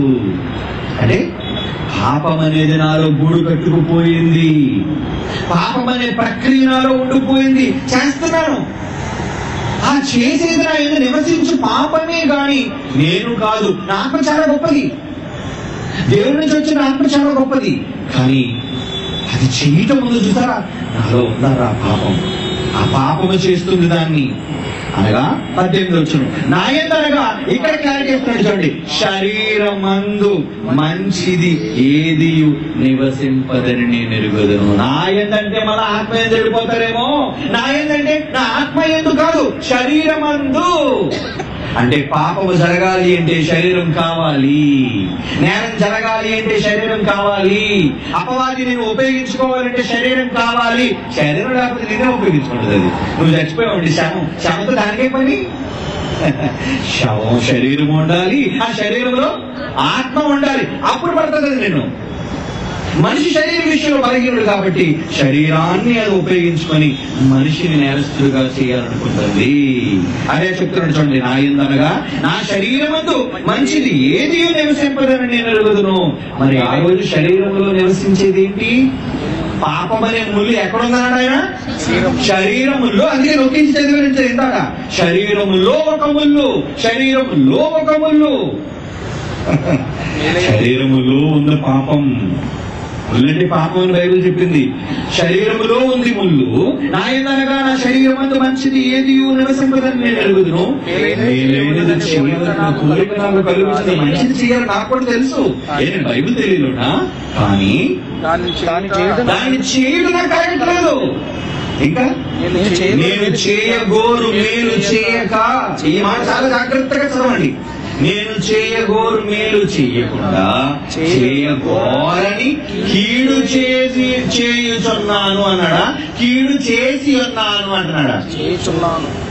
ఇది ప్రెసెంట్ కంటిన్యూస్ టెన్సా? చాలా మంది ఏమన్నారంటే పౌలు ఇప్పుడేం పాపం కాదండి, మారక ముందు ఆయన పాపం చేశాడండి, మారిన తర్వాత ఆయన పాపం చేయలేదండి. మరి మాట రామపత్రిక రాస్తున్నాడంటే పరిశుద్ధాత్మ ప్రేరణతో భక్తుడిగా ఉండి, సేవకుడిగా ఉండి, అపోస్తులుడిగా ఉండి రాస్తున్నాడు. చేయుచున్నా నువ్వు అంటున్నాడా? చేసి ఉన్నా నువ్వు అంటున్నాడా? బైబిల్ తెలియదరా చాలా మందికి. అలాగే నేను నేరస్థాపన మనం చేయడం లేదు. పౌలు గారు నేరస్థాపన చేయడానికి మనం ఎవరూ సరిపడలేదు. ఆయన స్వతహాగా ఆయన గురించి చెప్పిన మాటల గురించి మనం ఆలోచిస్తున్నాం. ఆయన చెప్పుకోండి, నేను నేరస్తున్నాండి. అవునా? ఎవరి గురించి అయితే చెప్పుకున్నారో మనం ఆయన గురించి మాట్లాడగలం. కానీ తద్దేన మారు పెరిగిన 70 అన్నాడండి. ఆయన పాపం కాదు, నేను ఏం చెప్తాను చెప్పండి? బైబిల్లో ఆయన గురించి ఎక్కడ ఆయన సందర్భాలు రాయబడలేదు. అవునా? ఇలాంటి చాలా అపోస్తులు ఉన్నారు, వాళ్ళ గురించి బైబిల్ ఎక్కువగా రాయబడలేదు. అంటే రాయబడిన వాళ్ళ గురించి వాడు పాపులను మంచోళ్ళని నేనే చెప్పడానికి. ఇక్కడ బైబిల్లో ఆయన స్వయంగా ఆయన పత్రికలో రాసుకున్నాడు కనుక నేను చెప్పగలుగుతున్నాను ఆయన మాటల్ని. నేను నేరస్థాపన చేయట్లేదు ఎవరి మీద, నేను ఎవరిని నేరస్తులని పాపులని నేను తీర్పు తీర్చట్లేదు, నాకు అధికారం లేదు. కానీ నేను ఏం చెప్తున్నానంటే ఆయన అనుభవం కాబట్టి, ఆయన అనుభూతి ఏం చెప్తున్నానంటే నా శరీరం ఉంది, అబో అది చాలా చెడ్డది, శరీరం అనేది చాలా ప్రమాదకరమైనది, నేను చేయగోరు మేలు చెయ్యక నేను చేయగోరని కీడు చేయుచున్నాను, నేను కోరని దానిని చేసిన ఎళ్ళ దానిని చేయనది నా యందు నివసించు పాపమే, నా యందు నివసించు పాపమే, నా యందు నివసించు పాపమే. అంటే పాపము నీలో ఉంది అంటే నీలో ఏముందన్నమాట? ముళ్ళు, మరణపు ముళ్ళు పాపము. పాపము కొన్ని బలము ధర్మశాస్త్రం. దేవుడు వద్దంటున్నాడు, నేను చేస్తున్నాను. దేవుడు చేయకూడదు అంటున్నాడు, కానీ నేను చేయవలసి వస్తుంది. ధర్మశాస్త్రం వ్యతిరేకించి నేను చేస్తున్నాను కనుక నేను పాపం చేయవలసి వస్తుంది. 23వ వచనం, వేరొక నియమమున అవయవములలో ఉన్నట్టు కనబడుచున్నది, అది నా మనస్సునందున్న ధర్మశాస్త్రముతో పోరాటం చేస్తుందట. నా అవయవములో ఉన్న పాప నియమములకు చెరపట్టి లోపరుచుకొనుచున్నది. చేయకూడదు అనుకున్నాను కానీ బలవంతంగా సంఖ్యలు తాకెళ్ళిపోతుంది. చేయకూడదు అనుకున్నాను, ఆలోచన లేదండి. కొన్ని సందర్భాలు పౌలు గారి గురించి చెప్పట్లేదు సుమా, నా కోసం చెప్తున్నాను. నేను ఎంత మంచిగా ఉందో అనుకున్నాను, తిట్టకూడదు అనుకున్నాను కానీ తీసేస్తున్నాను. చూడకూడదు అనుకున్నాను, తప్పుడుగా చూసేస్తున్నాను. నేను తప్పుడుగా మాట్లాడకూడదు అనుకున్నాను, మాట్లాడేస్తున్నాను. నేను ఏం చేస్తాం మరి? అబద్ధం ఆడకూడదు కూడా ఆడేస్తున్నాను నేను. అసలు అబద్ధం ఆడొచ్చా మనం? అబద్ధానికి జనకుడు ఆడు, అవునా కాదా? అబద్ధానికి జనకుడు వాడు అపవాది. మరి ఈరోజు మన జీవితం అబద్ధం ఆడలేని వ్యక్తి అంటే ఎవరైనా చెప్పండి. నేను అబద్ధం ఆడలేదని నేను ఎవరైనా అంటే ఇప్పుడు సైతాన్ మనలో ఉందా? మనతో అబద్ధం ఆడించారంటే మనం ఎవరి పిల్లలు అయిపోయారన్నమాట. అంటే ముందు ప్రారంభములు, అది అబద్ధమే ప్రారంభములు. మన పిల్లలు కూడా ఏం నేర్పిస్తారు? జాని జాని ఎస్ పప్ప. ఏంటంటున్నావు? నో పాప అంటే పంచదార తింటున్నావు కదా అంటే లేదు పాప అంటే అబద్ధం. అది ఓపెన్ ఏమో అప్పుడు నాన్న ఓపెన్ చేయను, నోట్లేమో ఓపెన్ చేయగలుగుతారు. నోరు తీరంటే నోటు పంచదార నవ్వు అని నవ్వుతూ ఊరుకోడు. కానీ అదేంటో తెలుసా? అబద్ధం వాడు చిన్నప్పటి నుంచి అబద్ధాలు అంటే నేర్పించేస్తున్నారు. ప్రారంభంలోనే అబద్ధం. మరి పాపం కాదా? అబద్ధం పాపం కాదా? మీరు పాపం అనేసరికాలు వ్యభిచారం, నరహత్య, దొంగతనం వాటి కోసం ఆలోచిస్తున్నారేంటి? పాపాల జాబితాలు చాలా ఉన్నాయి. మరణకాని తర్వాతది మొత్తానికి ఇవన్నీ పాపాలే. అబద్ధం పాపం కాదండి, నరహత్యే పాపం అండి అని బైబిల్లో లేదు. పాపమే. అందుకే ఏమంటున్నాడు చూడండి 24 వచ్చి మరొకసారి చదువుతాం. అయ్యో నేను ఎంత దౌర్భాగ్యుడును, ఇటు మరణంలో నా శరీరం నుండి నన్ను ఎవడు విడిపించును. మన ప్రభు అయిన యేసుక్రీస్తు ద్వారా అమ్మయ్య నాకు ఒక ఆసరా కలిగిందండి. ఈ మాటికి అపవాది ధర్మశాస్త్రాన్ని బేస్ చేసుకుని ముందుగా నన్ను ముంచెత్తుంటే, నన్ను బాగా ఇబ్బంది పెడుతుంటే మహానుభావుడు యేసు ప్రభువు కనబడ్డాడండి. నాకు దేవుడు నన్ను కృతజ్ఞతాస్తుతులు చెల్లిస్తున్నాడు ఈ విషయంలో. ఎందుకంటే మనసు విషయములో నేను దైవ నియమం, నా మనస్సు అయితే దైవ నియమం మీద ఉంది. ఇంక దీని విషయం అంటారు దరిద్రులు వదిలేండి. పాప నియమమునకు దాసుడు అయిపోయింది. ఇంక ఎంత బయటికి లాగుతుంటే పాటికి బానిస అయిపోయింది దానికి. నేను చేయకూడదు అనుకున్నాను, దేవుడు చేయకూడదు అనడానికి శరీరం బానిస అయిపోయింది, చేసేస్తుంది. కాబట్టి ఇప్పుడు యేసుక్రీస్తునందున్న వారికి ఏ శిక్షా విధి లేదు. అంటే యేసుక్రీస్తు వల్ల కలిగిన మహాభాగ్యం ఏంటో తెలుసా? మనం అపరాధులమైన, పాపులమైన, చెడ్డవాళ్ళమైన ఎప్పుడైతే తండ్రిని పాపక్షమాపణ వేడుకున్నామో, ఎప్పుడైతే ఆయన పాదాల మీద పశ్చాత్తాపడ్డామో, మహానుభావుడు మనకి ఏమనుగ్రహించాడు? నువ్వు తలంపులతో చేసిన ఆలోచనలు, నీ నోటితో మాట్లాడిన అనేక అబద్ధాలు, నువ్వు చేసిన అనేక శరీర పాప కార్యాలు, వాటన్నిటికీ ఏం చేశాడు ఆయన? నివృత్తిని ప్రసాదించాడు. ఏంటా నివృత్తి? ప్రక్షాళన, పాప క్షమాపణ. ఆయన రక్తం కారింది దేనికోసం? మన పాటలో మీకు చెప్పారు, రక్తాపరాధుల కోసం. ఒక్కసారి కాదు ఆయన రక్తం. నీ జీవితంలో చచ్చిపోయినంత వరకు, బాప్తిజం తీసుకున్న నాటి నుంచి చనిపోయినంత వరకు ఆయన రక్తం నీ మీద ప్రవహిస్తూనే ఉంది, కడుగుతూనే ఉంది. చాలా మంది అనుకుంటారు బాప్తిజం తీసుకున్నంత వరకేనండి యేసు ప్రభు రక్తం, ఆ తర్వాత నీ రక్తం ఉందా అంటే తర్వాత మంచోడు పెట్టి నువ్వు అబద్ధాలు ఆడలేదా, ఎవరి మీద కోపట్లేదా, లోనే దురాలోచన లేవా, అది కనబట్లేదు కాబట్టి ప్రతివాడు నేనే చాలా మంచోడు ఉత్తమన్నాడు, దొంగడు. మైండ్ నిండా దురాలోచన, వాడికి దురాలోచన కలిగిన వాడు దేవుని దృష్టికి నేరస్తుడు. మరి క్రిమినల్ థింకింగ్, క్రిమినల్ మైండ్ నీకు ఉందంటే నువ్వు ఎవడనమాట? నువ్వు నెంబర్ 1 డాకు మంగళ సింగ్ అనమాట. దేవుడు చెప్పేశాడు. కనుక మనస్సులోని ఆలోచనలో నేరస్తులైన వారందరూ కూడా పాపులే. మరి అలాంటి వాడికి ఎవరండి విమోచన? ఆ మహానుభావుడు కనబడ్డా. ఆయనే సర్వేశ్వరుడు యేసుక్రీస్తు. కాబట్టి యేసుక్రీస్తు ఉన్న వారికి ఏ శిక్షా విధి లేదు. అది యేసు వల్ల గొప్ప దొరికిన భాగ్యం. అందుకన్నాడు నా కృప నీకు చాలు నాయన. ఎందుకో తెలుసా? 2వ వచనం చూడండి. క్రీస్తు యేసునందు జీవమునిచ్చు ఆత్మ యొక్క నియమము, ఏది? పరిశుద్ధాత్మ యొక్క నియమం, నన్ను కాపాడే నియమం, దేవుడు ప్రేమించే నియమం. ఈ నియమం, ఆత్మ నియమం, పాప నియమముల నుండి నన్ను విడిపించెను. ఎలాగనక ధర్మశాస్త్రము దేనిని చేయజాలకపోయానో, ధర్మశాస్త్రం అలాగే బాగు చేయలేకపోయింది. నేను అలాగే చంపండి. కానీ దేవుడు మాత్రం తన కుమారుని యొక్క పవిత్ర రక్తం ద్వారా, కృప ద్వారా నన్ను కడుగుతూ నేను బాగు చేసేస్తున్నాడు. ఎంత గొప్ప భాగ్యం అవునా? చిన్నపిల్లవాడు అప్పుడే స్నానం చేయించి అలా తీసుకొచ్చి మంచి మంది పడుకోబెడతాం, మళ్ళా పాడు చేస్తారు బట్టలన్నీ. మళ్ళా తల్లి ఏం చేస్తుంది? మళ్ళా వాటన్నింటినీ తీసి మళ్ళా మంచి బట్టలు వేస్తుంది, మళ్ళా ఒక అరగంట మళ్ళా పోతారు. అంటే ఏంటి? తల్లి ఉంది కదా, ఈ రోజు ఒకసారి నీ మారుస్తారు బట్టలు, మాటికి బట్టలు మార్చినాడు ఏదైనా. నువ్వు ఒకసారి వెళ్ళావు కాబట్టి రేపు ఉదయం వరకు వెళ్ళినా సరే నువ్వు అందులో ఉన్నాడో ఏదైనా. మీ పిల్లల్ని మీరు ప్రేమించి వాడిని పరిశుభ్రంగా కడగాలి, ప్రేమించాడు అనుకుంటున్నారే, దేవుడు మిమ్మల్ని నువ్వు చదువుకోడా? అందుకే తన కుమారుడిని క్రీస్తు రక్తము ద్వారా ప్రతి క్షణం మిమ్మల్ని అడుగుతున్నాడు, ప్రక్షాళన చేస్తున్నాడు. ఏంటి శరీరంతో చేసేది కాదు. నేను రెడ్లైట్ వెళ్ళిపోయానంటే రెడ్లైట్ ఏరియా పడుకునిపోయాను కాదు. నీ బుర్ర ఎక్కడ ఉంటే మంచం మీద ఉన్నా కానీ నీ ఆలోచన ఎక్కడికి వెళ్ళిపోయి రెడ్లైట్ ఏరియాకి వెళ్ళిపోయాను. అవునా? మరి అక్కడి నుంచి ఎవరిని తప్పిస్తారు? నీ ఆలోచన నుంచి ఎవరిని అడుగుతారు? వాక్యం ఎక్కడికి వెళ్తుందో తెలుసా? ఆత్మ కీళ్ళ మూలుగులు విభజించినంత మటుకు దూరుచు మొత్తం నీ యొక్క తలంపులలోనికి వెళ్ళిపోయి అక్కడ కూడా పరిశుభ్రపరుస్తుంది అనమాట. నీ తలంపులను క్లీనింగ్ క్లీనింగ్ క్లీనింగ్. అది కేవలం దేవుని వాక్యం ఒక్కటి చేయగలరా? అది దేవుని వాక్యం ఒకటి చేయగలదు. కానీ శరీరంలో ఉన్నది ఏంటి తెలుసా? అపవాది శరీరాన్ని అది ఆలోచిస్తుంది, శరీరాన్ని అది ఆసరాగా తీసుకుంటుంది, శరీరాన్ని అది ఉపయోగించుకుంటుంది ఈ దేవుని నుంచి దూరం చేయడానికి. అది తల్లిదండ్రులు ఏం ఉపయోగించింది? శరీరానికి ఆ పళ్ళు చూపించి చూడపళ్ళు తినో దేవుడి గడ్డ గొప్పతనం అయిపోతాం. శరీర ఆశలను చూపించి లోక ఆశలను కలిగించి దేవుడి నుంచి దూరం చేసిందే. అలాంటి ఆలోచనలు దేవుళ్ళో మనకు కూడా ప్రతి నిత్యం. ఎందుకు అలాగా ఒక్కసారి బజార్లోకి వెళ్ళండి, అన్ని పిలుస్తుంటారు నా దగ్గర నా దగ్గర నా దగ్గర డబ్బులు అనుకొని లేకపోతే ఎవరు చెప్పు కొట్టే ఎవడో లేకపోతే గుద్దే మారిపో చెప్తుంటది. కానీ మనం చెయ్యాలా? ఏమండి, టికెట్ కొని ప్రయాణం చేయవాలని చదువుతాం మనం. కానీ ఇప్పుడు అనవసరంగా 30 రూపాయలు వేస్ట్. దొంగతనానికి ఎక్కితే పర్లేదు, ఎక్కేసామనుకోండి. ఏమండి, ఇంకో మాట చెప్పమంటారా? ఎక్కేద్దామని దొంగ ఆలోచన వస్తే మీరు దొంగ ఆల్రెడీ ఎక్కేసినట్టే మీరు. మరి దీన్ని ఎవరు అడుగుతాడు చెప్పండి? నీ మనసులో ఆలోచించేశాడు, అప్పుడే నువ్వు నేరస్తుడివి. మరి ఈ పాపాన్ని ఎవరు అడుగుతారబ్బా? అందుకే చెప్తున్నాడు. కాబట్టి ఇప్పుడు క్రీస్తు యేసునందున్న వారికి ఏ శిక్ష విధి లేదు. కారణం మొదటి యోహాను పత్రిక చదవండి. మొదటి యోహాను పత్రిక 1వ అధ్యాయం 7వ వచనం. మొదటి యోహాను పత్రిక 1వ అధ్యాయం 7వ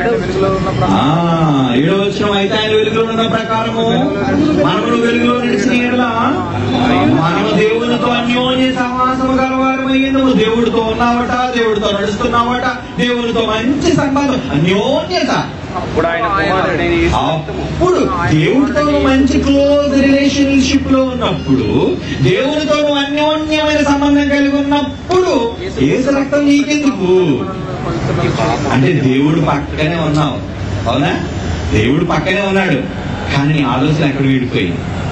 దేవుడిలోనే నడుస్తున్నావు, వెలుగులోనే ఉన్నావు, కానీ తలంపులు చెడిపోతున్నాయి. అందుకంటున్నాడు అన్యోన్య సహవాసము గలవాడవే వెలుగులో ఉన్నప్పుడు ఆయన కుమారుడైన యేసు రక్తము ప్రతి పాపముల నుండి మనను పవిత్రులుగా చేయను.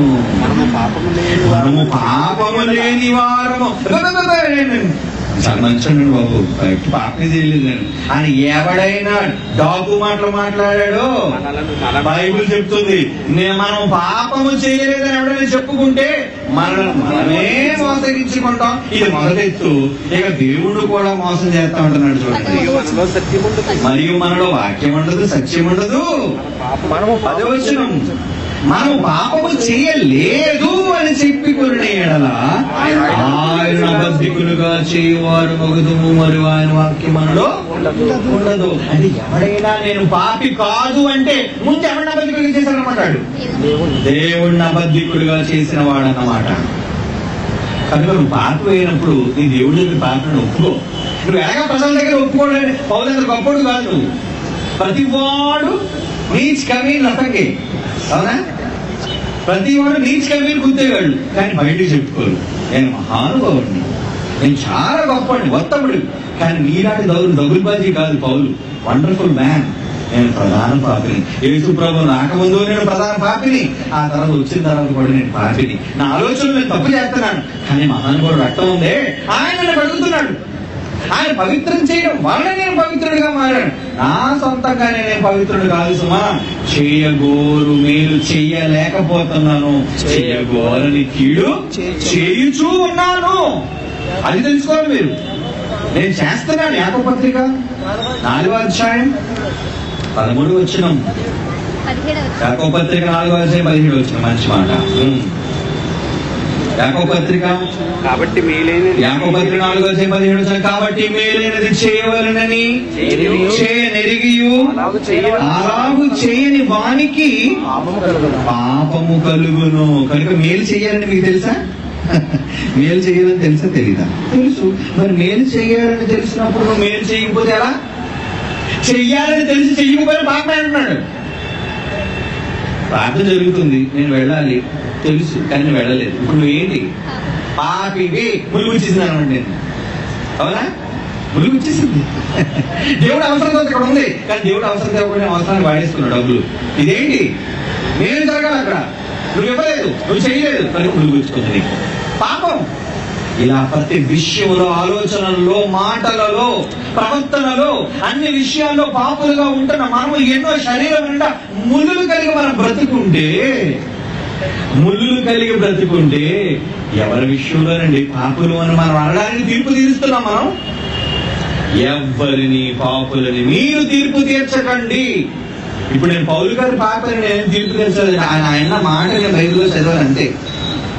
అలాగే ఇప్పుడు యోహాను గారు రాసిన మాటలో మనము పాపము చేయలేదు అన్నాడు. అంటే అందులో రాసిన వారు యోహాను గారు కూడా ఉన్నారు. మనము అన్నాడంటే మీరు అనడం, మనము అన్నాడు. మనము అన్నాడు. మన ఆయన యేసు ప్రేమించిన శిష్యుడు, ప్రకటన గ్రంథం మర్మాలు రాసిన వ్యక్తి, మన అంత గొప్ప మాటలు రాసిన ఆయనే మనము పాపము చేయలేదని చెప్పుడు దేవుడు అబద్ధికుడు అవుతాడు అని అన్నాడు. అంటే అక్కడ ఏం అర్థం చేసుకోవాలి? ఆయన ఒప్పుకున్నాడు, మహానుభావుడు, సర్వజనుడు ఒప్పుకున్నాడు, పత్రికలోనే ఒప్పుకున్నాడు మనం పాపులు అని. మీరు ఒప్పుకుంటారా? దేవుడు ఏమన్నాడు తెలుసా? నీతిమంతుడు లేడు, ఒకడు లేడు, అందరూ పాపము చేసి దేవుడు అనుగ్రహించి వరములు పొందలేకపోతున్నారు అని రోమపత్రులు అన్నాడు. పాత్రమానాలు కూడా మంచి మాట అన్నాడట. రోమపత్రిక 3వ అధ్యాయం 11వ వచనం. నీతిమంతుడు లేడు, ఒకడును లేడు, గ్రహించువాడు ఎవడనూ లేడు, అందరూ తోవ తప్పి ఏకముగా పనికి మాలిన వారైపోయి 23వ వచనంలో ఏ భేదము లేదు, అందరూ పాపము చేసి దేవుడు అనుగ్రహించే వరమును అందరూ పాపము చేసి. అంటే అందరిలో ముళ్ళున్నాయా? అందరిలో ముళ్ళున్నాయా? కనుక బైబిల్ ఏం చెప్పిందంటే నీ పొరుగువాని కంటిలోనున్న దూలాన్ని ఎంచకుండా, నీ కంటిలోనున్న దూలాన్ని ఎంచకుండా పొరుగువాని కంటిలో నలుసు చూడటం నీకెలా బిడ్డ అంటారు బైబిల్. ఏం చెప్తున్నాడు? ఏమని చెప్పింది బైబిల్? పౌలు గారు ఒక ముళ్ళు ఉంది అన్నారండి. నీకు ఒంటి నిండా ముళ్ళు తీసుకో. పౌలు గారు ముళ్ళుకి వస్తుంది నీకు. పౌలు గారు ముళ్ళు ఏంటి? ముందు నీకు గుచ్చుకుంటున్న ఎన్నో ముళ్ళు నీ శరీరం నిండా ఉన్నాయి కాబట్టి ముందు ఆపరేషన్ చేసుకోవాలి నీకు. ఎందుకంటే ఒకటి కాదు ముళ్ళు, ఒక ముళ్ళు అయితే కరెక్ట్ గా తీసేయగలరు. నీ ముళ్ళు లోపల ఒంటి నిండా గుచ్చిపోయి మొలం తొక్కలో పడిపోయావు. పడిపోయినప్పుడు మరి నీ ముళ్ళని పీకోవాలంటే చాలా టైం పడుతుంది. ఆయన ఒక ముళ్ళే, వాడి కంట్లో ఉంది సరే కలిసి ఉప్పు అంటే పోతుంది. నీ కంట్లో ఉంది పెద్ద దూరం, దాని పెద్ద క్రేన్ రావాలి బయటికి లాగడానికి. నువ్వే పెద్ద పెద్ద పాపులు అయ్యండి. పౌలు గారు చాలా మంచోడు, ఆయన కన్నా 1,000,000 రెట్లు పాపులు మనం. అవునా? పేదరు కన్నా 1,000,000 రెట్లు పాపులు మనం. అపోస్తలుల కన్నా 1,000,000 రెట్లు పాపులు మనం. మనమంతా పాపులం అయ్యండి. పౌలు గారు ఏమై ఉంటది? అది ఆయన ముళ్ళు ఏమై ఉంటది? కనుక ప్రియులారా, ఇప్పటి వరకు చెప్పబడిన మాటలన్నింటిలోనే అంతర్యాన్ని మీరు ఆలోచించుంటారు. బోధన వక్రీకరించి వేటినో తెలుసుకోవాలని అనవసరమైన వాటిని గురించి ఆలోచన చేస్తున్న ఈ మానవ సమాజం దుష్ట తర్కాలు, అవివేక తర్కాలు అన్నాడు. వాటిని గురించి జోలికి మీరు వెళ్ళకండి. బైబిల్ ఒక హద్దు గీసింది. ఇప్పుడు పరిధి వరకే వెళ్ళాను నేను. ఎక్కడ బైబిల్ పరిధులు దాటలేదు.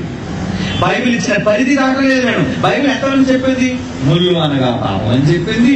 ఆ పాపం ధర్మశాస్త్రం వల్ల చెప్పింది. అది దేవుని ఆజ్ఞ వల్ల చెప్పింది. కనుక దేవుని ఆజ్ఞని మీరే వాళ్ళు అందరూ పాపులే, అందరూ ముళ్ళు ఉన్న వాళ్ళే అని దేవుడు చెప్పాడు. కాబట్టి అంతవరకే మనం ఆలోచించాం. కనుక పౌలు గారిలో ఉన్నది ఏంటి? ముళ్ళు అన్నాడు అంటే ఇప్పుడు వరకు చెప్పబడిన దాన్ని బట్టి ఏ పాపము అని చెప్పను. నాకేం తెలిసి ఏ పాపము? మరణపు ముళ్ళు పాపం అన్నాడు. మొత్తానికి ఏదో విషయంలో ఆయన పొరపాటు చేశాడు. ఒక విషయంలో ఆ ఏ విషయం ఏ పాపమో మనకు తెలీదు. పుట్టాడో తిట్టాడో మనసులో ఆలోచించాడు, అది మనకు తెలీదు. పాప ఆయన అనుకుంటున్నాడు కానీ అనుకోలేకపోతున్నాడు. ఆయన మానుకోలేకపోతున్నాడు. అది ఆయనే స్వయంగా ఒప్పుకున్నాడు. ఒప్పుకున్నప్పుడు మనకెందుకు బాధ? కనుక ప్రియులారా, ఏదో అనుకొని వక్రీకరించబడి చాలా మంది తప్పు త్రోవను వెళ్ళిపోతున్నారు. వాటి జోలికి మీరు వెళ్ళకండి. వాటిని తెలుసుకొనుట మీ పని కాదు, ముందు మీ ముళ్ళు ఏరుకొనుట మీ పని. అవునా? ముందు మన ముళ్ళు మనం ఏరుకుంటాం. మన శరీరంలో ఉన్న ముళ్ళను గూర్చి ఆలోచించి మనము ఎలాగ దేవుని విషయంలో కాపాడబడాలని ఆలోచిద్దాం. పౌలు గారు మహానుభావుడు, ఆల్రెడీ పరదేశంలో ఉన్నాడు. ఆయన దైవ సంబంధమైన వ్యక్తి. ఆయన పరదేశంలో విశ్రాంతి తీసుకున్నాడు. ఇప్పుడు ఆయన మహాజ్ఞాని. ఆయన గురించి మాట్లాడే అర్హత మనకు లేదు. ఆయన గురించిన పాపాలను గురించి డిస్కస్ చేసే అధికారం మనకు లేదు. ముందు మనల గురించి మనం ప్రక్షాళన చేసుకుందాం, మనల గురించి మనం ఆలోచన చేసుకుందాం. కనుక ఎవరి గురించో తీర్పు తీర్చవద్దు అని చివరిగా మార్చి సెలవు తీసుకుందాం. రోమపత్రిక 2వ అధ్యాయం 1వ వచనం. రోమిలికి రాసిన పత్రిక 2వ అధ్యాయం 1వ వచనం. తీర్పు తీర్చు మనుషుడా ఎవడు అయినను సరే నిరుత్తరుడు అయి ఉన్నావు. దేని విషయంలో ఎంతవారికి తీర్పు తీర్చుతున్నావో దాని విషయంలో నీవే నేరస్తుడివి. నువ్వు నేరస్తుడు కావద్దు. పౌలు గారు ఇంకేదో కారణాలు వద్దు. అపోస్తలత్వం అంటే మిగతా అపోస్తలందరికీ అపోస్తలత్వం ఉంది. అలాగే వాళ్ళందరికీ ముళ్ళు ఉన్నాయన. చాలా మంది రోగాలు వస్తాయి శరీరం అందరికీ రోగాలు వస్తాయి. అలాగే నా ఏంటి ముళ్ళులా? దేవుని మాట, ధర్మశాస్త్రాన్ని మీరేంటి ముళ్ళు? బైబిల్ చెప్పింది. బైబిల్ సమాధానం. బైబిల్ కాదని మళ్ళా ఇంకేదో మన సొంత ఆన్సర్లు మనం చెప్తే దాన్ని బైబిల్ అంగీకరించలేదు. ఎందుకంటే బైబిల్ పరిధి దాటి వెళ్లే అంతటి మేధావులు కాదు మనం. బైబిల్ ఎంతవరకు అయితే చెప్పిందో అంతవరకే మనం ఆలోచించగలిగిన అర్హత దేవుడు మనకి ఇచ్చాడు. కాబట్టి పిల్లలు, మనం ఎవరిని గురించి తీర్పు తెచ్చడం లేదు, ఎవరో చెడ్డవాడని మనం చెప్పడం లేదు. ఆయన స్వయంగా గొప్ప మనసుతో ఆయన ఒప్పుకున్నాడు కాబట్టి ఆయన పశ్చాత్తాప మనస్సును బైబిల్లో రాయించాడంటే దేవుడు మనకి చెప్పాలి అనుకున్నాడు. పౌలు గారు నేను పాపని రాయాలనుకుంటున్నాడు ప్రభు అంటే పరిశుద్ధాత్మ దేవుడు ఏమన్నాడు? రాయి. ఆయన అంగీకారంతోనే రాశాడు. కనుకనే ఆ మాట ఈరోజు మనం చెప్పుకుంటున్నాం. ఒకవేళ నేను చెప్పకపోతే మనం మాట్లాడు. ఆయన చెప్పకపోతే, ఆయన రాయకపోతే ఆ విషయాన్ని మనం చర్చించాం. బైబిల్లో ఉంది కనుకనే మనం చర్చిస్తున్నాం. అలాగే ఆయన మీద నేరస్థాపన చేస్తున్నాం అనుకోకండి. నో. ఆయనతో మనం సరిపోల్చుకోవడానికి కూడా మనం సరిపోం. కాకపోతే దేవుని యొక్క జ్ఞానంతో సరి చూస్తూ మన హద్దు దాటి వెళ్ళకుండా దేవుని అంగీకరించిన వారిగా ఎక్కడ మారిపోతాము కనుక మన హెచ్చరికతో ఈ మాటలు అంగీకరిద్దాం. కళ్ళు మూసుకొని ప్రార్థన చేసుకుందాం. పరిశుద్ధమైన తండ్రి దేవ, ఎంతో వివరణతో మొదటి నుంచి మేము చేసిన ఆలోచనలోని భాగమే ఈరోజు మీ గ్రంథంలో రాయించబడిన మాటలలోని పరమార్థం. అది తెలియక అనేక మంది అపార్థం చేసుకొని ఎవరిని కూర్చో ఆలోచిస్తున్నారే గాని తమను తాము పరిశీలన చేసుకోలేకపోతున్నారు. తండ్రి, బైబిలే సమాధానంగా మేము ఆలోచించి వివరణ ఇవ్వగలుగుటకు నీ పిల్లల మనోనేత్రాలు వెలిగించవలసిందిగా ప్రార్థిస్తూ యేసుక్రీస్తు వారి అమూల్యమైన నామములో ఈ ప్రార్థనను సమర్పించుతున్నాము తండ్రి.